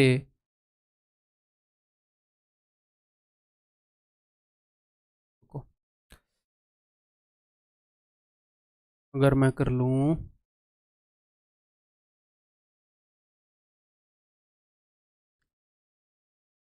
गेटिंग ए कंपोजिट नंबर,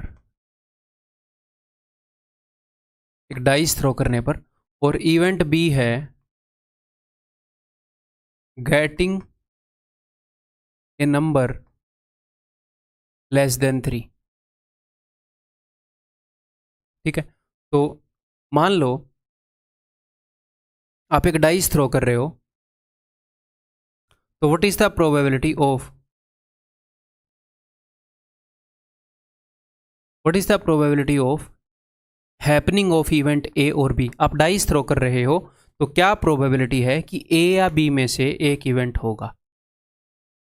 तो आप सिंपली क्या करोगे, probability of A plus probability of B. Probability of A क्या है, टोटल पॉसिबल आउटकम कितने हैं, टोटल पॉसिबल आउटकम है मेरे भाई 6, और इवेंट ए के फेवर में कितने आउटकम है, कंपोजिट नंबर, एक तो 4 है और एक 6 है। देखो एक कंपोजिट नहीं है, 2 नहीं है, 3 नहीं है, 4 है, 5 प्राइम नंबर हो गया, 6 है, 4 और 6 है, तो टोटल फेवर में आउटकम कितने हैं, 2, तो कितना हो गया 1/3। प्रोबेबिलिटी ऑफ बी क्या है, प्रोबेबिलिटी ऑफ बी है getting a number less then 3, तो 1 और 2, 2 ही आउटकम है। यहाँ पर कौन कौन से आउटकम पॉसिबल है, 1 और 2, यहाँ पर 2 ही आउटकम है, 4 और 6, ठीक है, तो 2/6, तो दैट इज इक्वल टू 1/3।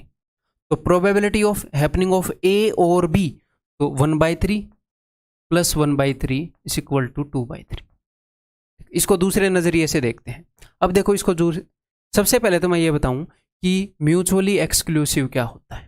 देखो म्यूचुअली एक्सक्लूसिव होता है कि जो फेवरेबल आउटकम है वो कॉमन नहीं होने चाहिए। यहां पर इवेंट ए के फेवर में कौन कौन से आउटकम है, 4 और 6, 4 और 6 आया तो इवेंट ए होगा, 1 और 2 आया तो इवेंट बी होगा, ठीक है। तो यहां पर आउटकम है 1 और 2, यहां पर है 4 और 6, कॉमन है या नहीं, नहीं। ये जो मैं आपको बता रहा हूं फिलहाल इस वक्त जो कंसेप्ट, ये आपको थोड़ा सा कॉम्प्लेक्स लगेगा, कॉम्प्लेक्स लगना बनता भी है, ठीक है, बट इसका अच्छी बात यह है कि अपने एग्जाम में यूज नहीं होता, फिर भी एक आधे क्वेश्चन में रेयरली हो सकता है, एंड में वो एक आधे क्वेश्चन आपको बताऊंगा।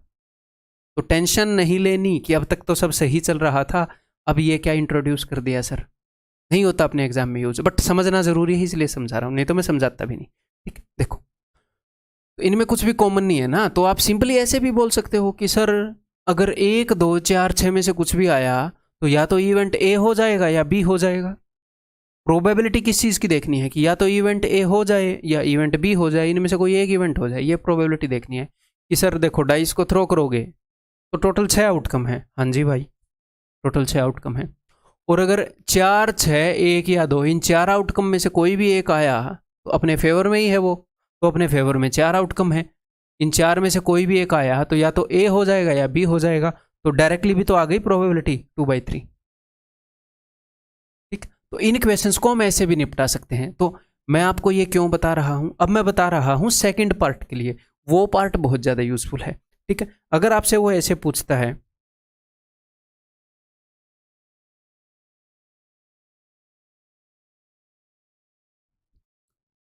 ये होने चाहिए भैया for any event A and B, ये भी हो और ये भी हो, ये 2 डाइस के लिए होगा ना, एक बार रुको एक बार, फिर ये इस एग्जाम्पल से बात नहीं बनेगी।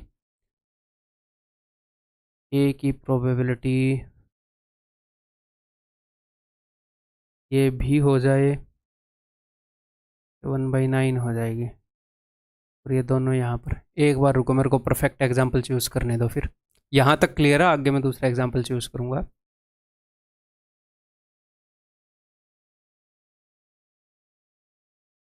हाँ जी देखो मान लो अब यहाँ पर क्या है, for any event A and B probability of A and B, event A भी हो जाए इवेंट बी भी हो जाए, इसकी क्या प्रोबेबिलिटी होगी। तो अब ऐसे मान लो ऑन थ्रोइंग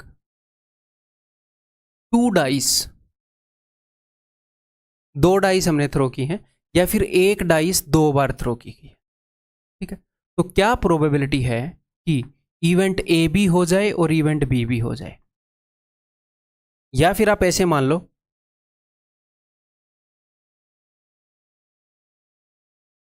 कि फर्स्ट डाइस पर, अच्छे से समझने के लिए, कि फर्स्ट डाइस के ऊपर इवेंट ए हो जाए और सेकंड डाइस के ऊपर इवेंट बी हो जाए, ये दोनों काम हो जाए। इसकी क्या प्रोबेबिलिटी है कि मैं फर्स्ट डाइस थ्रो करूं तो एक कंपोजिट नंबर आए, फिर मैं दूसरी डाइस थ्रो करूं तो एक नंबर लेस देन 3 आए।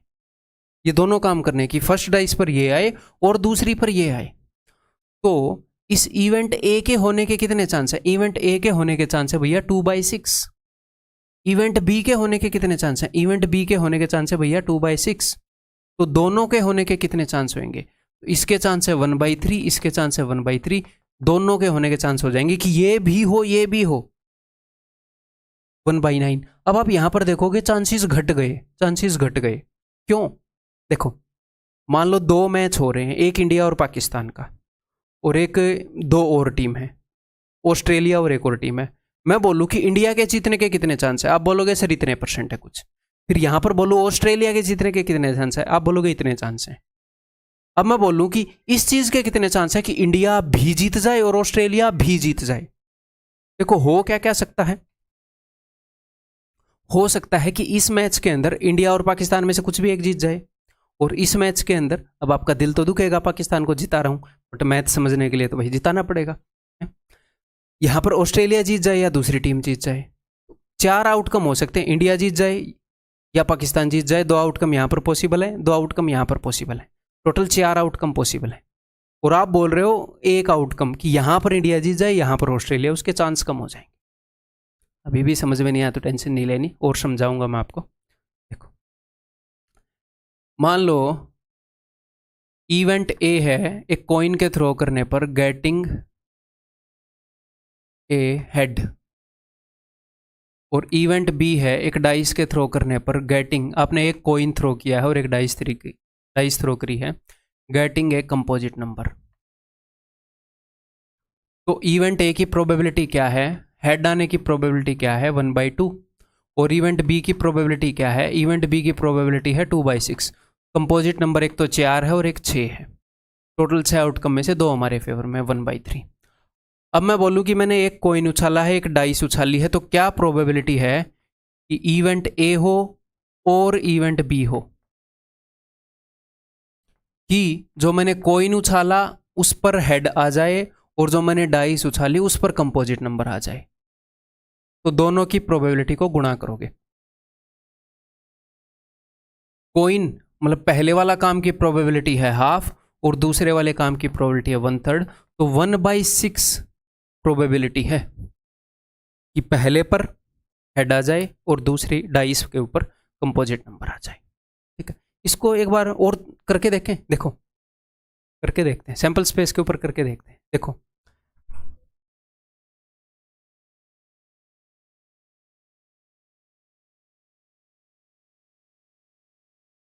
ठीक है,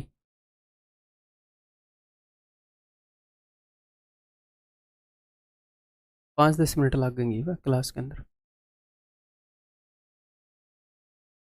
कर रखी है वीडियो बनने लग रही है। ठीक है भाई, देखो मान लो हमने 3 कॉइन थ्रो किए हैं, 3 कॉइन थ्रो किए हैं, कॉइन 1, कॉइन 2 और कॉइन 3। क्या प्रोबेबिलिटी है कि पहले पर भी हेड आ जाए, दूसरे पर भी हेड, तीसरे पर भी हेड। तो पहले कॉइन के ऊपर हेड आने के क्या चांसेस हैं 1/2, दूसरे कॉइन के ऊपर हेड आने के क्या चांसेस हैं 1/2, तीसरे कॉइन के ऊपर हेड आने के क्या चांसेस हैं 1/2, तो 1/8 उत्तर हो जाएगा। टोटल 8 आउटकम है और उनमें से एक आउटकम हमारे फेवर में है 1/8। इस तरीके से, क्योंकि हमने 3 कॉइन थ्रो किए हैं, पहले पर ये भी हो कि पहले पर हेड आए, ये भी हो कि दूसरे पर हेड आए, ये भी हो कि तीसरे पर हेड आए, ये तीनों काम होने जरूरी हैं। तो हमारे एग्जाम में ये कंसेप्ट बहुत ज़्यादा यूज होगा, क्योंकि वो ये बोलेगा ये 4 काम हो जाएं, ये 3 काम हो जाएं। एक्चुअल क्वेश्चन सबसे ज़्यादा इसी के ऊपर आते हैं जिनके अंदर कैंडिडेट फंसते हैं। इसके और भी रूप करवाऊंगा, ये वाला कैसे निकालना है, ये वाला कैसे निकालना है, सारे करवाऊंगा, अभी बस ये समझ लो। ठीक, clear.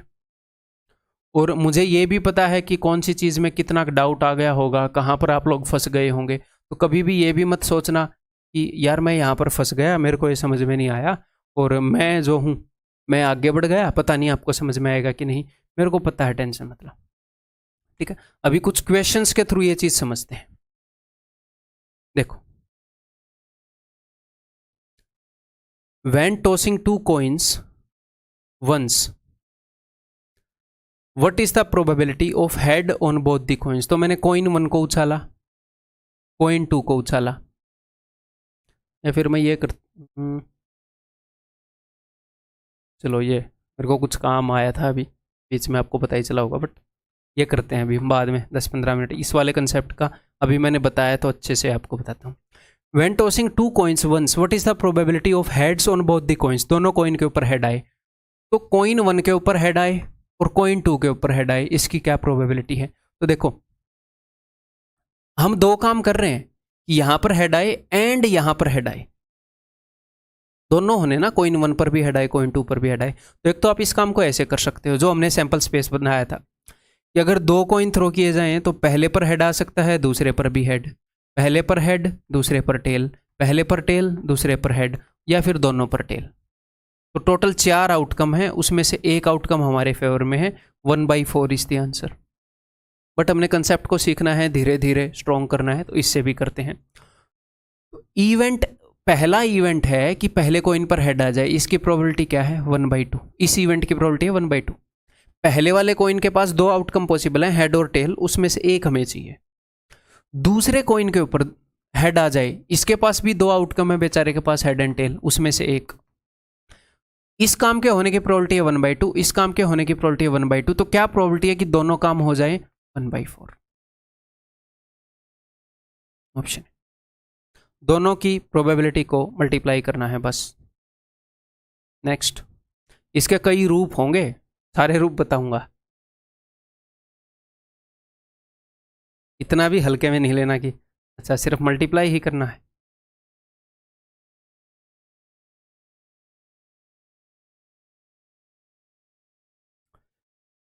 Five coins are tossed together. What is the probability of getting exactly 2 heads?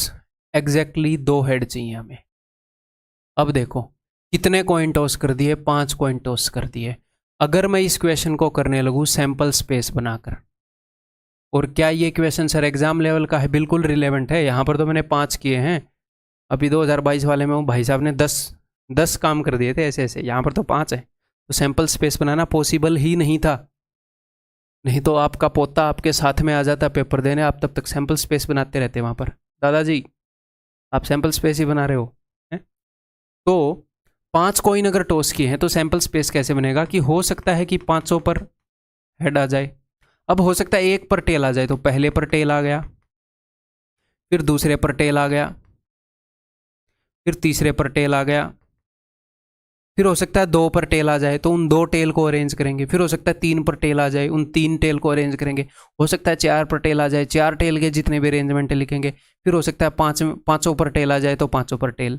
तो पहले कॉइन पर कितने आउटकम आ सकते हैं? कॉइन 1 पर 2, दूसरे कॉइन पर 2, ऐसे ऐसे करके टोटल 32 आउटकम पॉसिबल है। तो 32 आउटकम का सैंपल स्पेस बनाना पड़ेगा, विच इज नॉट वाइज। इसीलिए ये कंसेप्ट समझना जरूरी है। ठीक, चलिए जी देखते हैं। अब ध्यान से सुना, अब मुझे आपकी पूरी अटेंशन चाहिए यहाँ पर।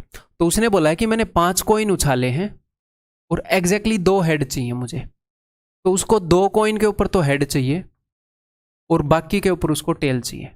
ठीक, 5 कॉइन उछाले हैं, ये एक अलग से कॉइन उछाला, ये अलग से, ये अलग से, ये अलग से, ये अलग से। ठीक है, तो अब मेरी बात ध्यान से सुनना। नंबर 1, उसने ये नहीं बोला कि पहले 2 के ऊपर हेड आए, उसने बोला 2 हेड आए, हो सकता है पहले 2 पर आए, अगले 2 पर आ जाए, एक इस पर और एक इस पर आ जाए। ठीक है, तो कई काम हो सकते हैं, हो सकता है ऐसे आ जाए। तो हमने क्या करना है, हमने इस चीज का भी ध्यान रखना है कि यार हेड पहले 2 पर ही आना जरूरी नहीं है, कई जगह पर हेड आ सकता है। तो एक तो इस चीज का ध्यान रखना है हमें, इस चीज का ध्यान मैं बाद में रखवाऊंगा आपसे। ठीक है, अभी इसको करते हैं। तो आपने एक कॉइन उछाला और उसके ऊपर हेड आए, इसकी क्या प्रोबेबिलिटी? आप बोलोगे सर 1/2। आपने कॉइन उछाला उसके ऊपर हेड आए, सर 1/2। एक कॉइन उछाला उसके ऊपर टेल आए, 1/2। कॉइन वाले में हेड और टेल की प्रोबेबिलिटी सेम होती है, 1/2 ही है ना। तो इस एक और 5वां कॉइन उछाला उसके ऊपर टेल आए, सर 1/2। ठीक है, तो ये उत्तर नहीं होगा। आपने एक और चीज का ध्यान रखना है कि भाई साहब ये तो मैंने सिर्फ एक आउटकम, ये जो उत्तर है ना, ये पता है किस चीज का उत्तर है? ये उत्तर है कि हमने 5 कॉइन उछाले and getting head on first 2 coins and tail on rest coins, remaining coins. अगर मैं आपसे एक क्वेश्चन पूछता कि 5 कॉइन उछाल रहा हूं, पहले 2 पर हेड आ जाए और बाकी 3 पर टेल आ जाए, उसकी क्या प्रोबेबिलिटी होगी? तो उसकी ये प्रोबेबिलिटी होगी 1/32। तो लेकिन उसने ऐसा नहीं पूछा, उसने ये नहीं बोला कि हेड पहले दो पर ही आएगा, उसने बोला है कि भैया किन्हीं भी दो पर हेड आ जाए। तो अब मैं क्या करूंगा, अब मैं इसको गुणा करूंगा किस चीज से, कि हेड को हो सकता है मैं पहली दो पर रख दूं, अगली दो पर रख दूं, इन दो के ऊपर रख दूं, मैं किन्हीं भी जगह पर हेड को रख सकता हूं। तो टोटल कितनी अरेंजमेंट्स हो सकती हैं, टोटल कितनी अरेंजमेंट्स हो सकती हैं? 5 में से 2 जगह पर हेड आए तो आप ये बोल सकते हो सर 5C2। 5 में से 2 जगह छांटने के जितने भी तरीके हैं 5C2 लिख दो।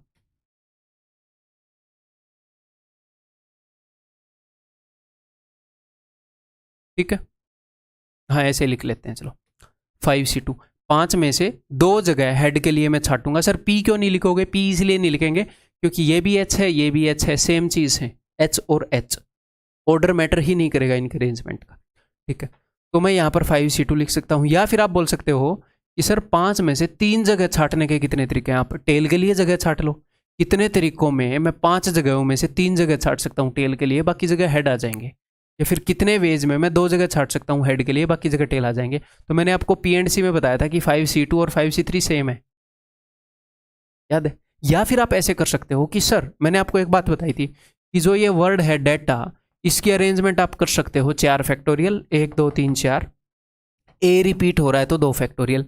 आप वो भी कर सकते हो यहाँ पर क्या कि sir H H T T T को ही तो अरेंज करना है ना। हाँ तो सर ये 5 लेटर्स हैं तो 5 फैक्टोरियल, 2 हेड रिपीट हो रहे हैं तो 2 फैक्टोरियल, 3 टेल रिपीट हो रहे हैं तो 3 फैक्टोरियल। इनमें से कुछ भी लिख लो, उत्तर सेम ही आना है। समझ में आ गई बात? एक एक क्वेश्चन के ऊपर टाइम दे रहा हूँ, क्यों? ताकि समझ में आ जाए। टॉपिक ऐसा है कि अगर ठीक से नहीं समझा है तो फिर नानी याद आ जाएगी आपको। तो अब इसको करते हैं जी सॉल्व। ये हो जाएगा 1/32 गुणा में 5C2 क्या होता है 5 × 4 बट्टे में 2। P&C देख लेना भाई, नहीं तो मेरी जिम्मेवारी नहीं है दोस्त। तो 4 से इसको मैं काटूंगा 8 पर, उत्तर विल भी 5/16। इससे पहले P&C देखना पड़ेगा। ठीक,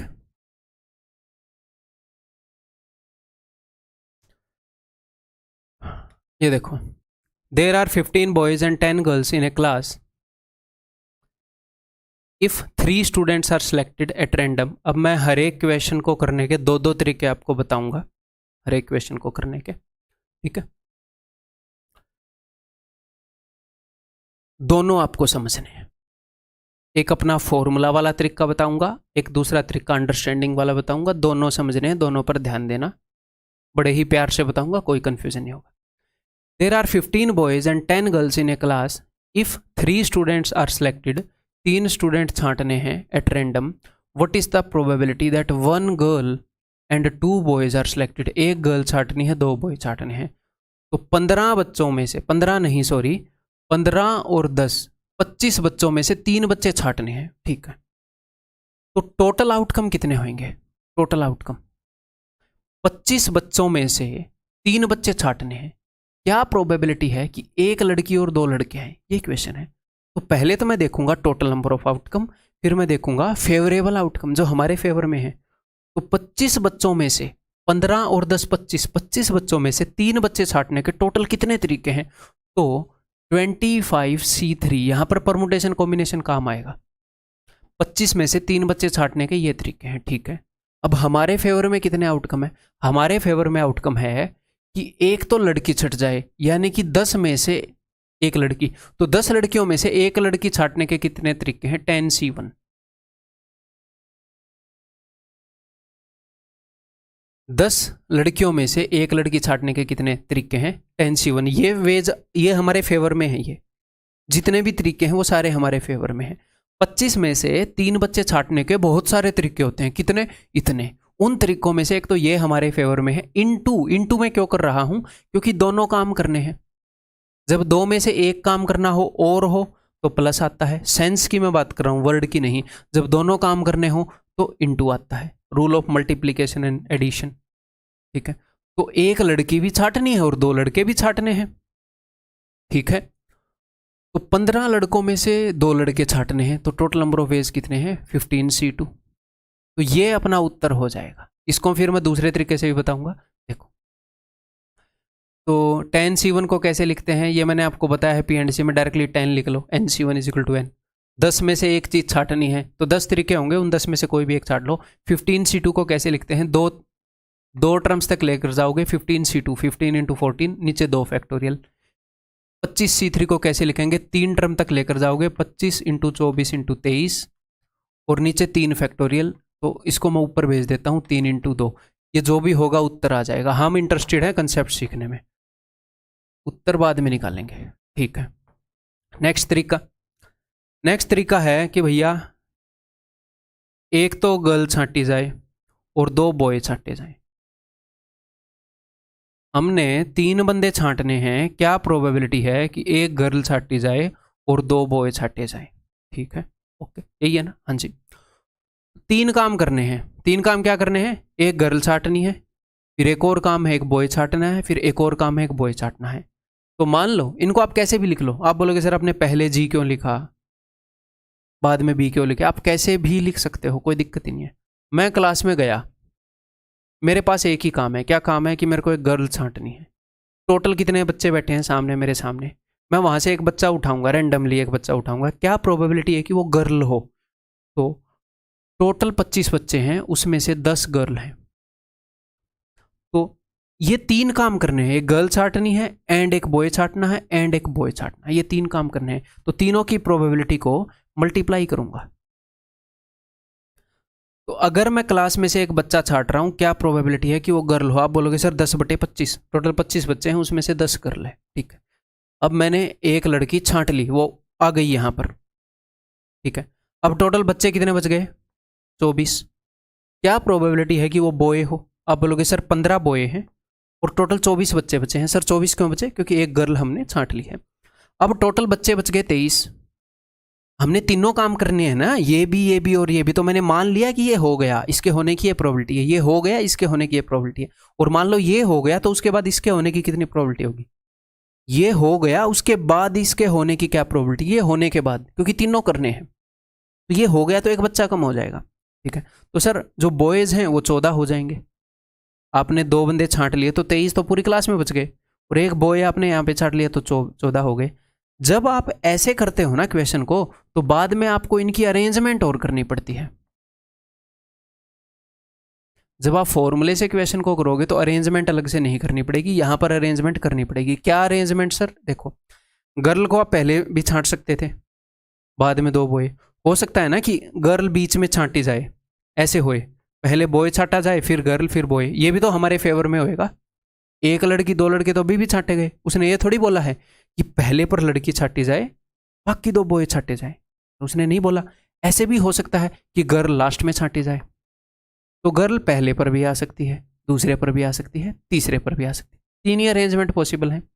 या फिर आप ये कर लो कि 3 जगह में से एक गर्ल लड़की के लिए छांटनी है, 3C1, फिर भी 3 ही आएगा। या फिर आप ये कर लो GBB, इनको अरेंज करना है, 3 चीजें हैं, 3 फैक्टोरियल, 3 चीजें हैं और 2 भी रिपीट हो रहे हैं, 2 फैक्टोरियल, तो भी सेम ही आएगा, ठीक है।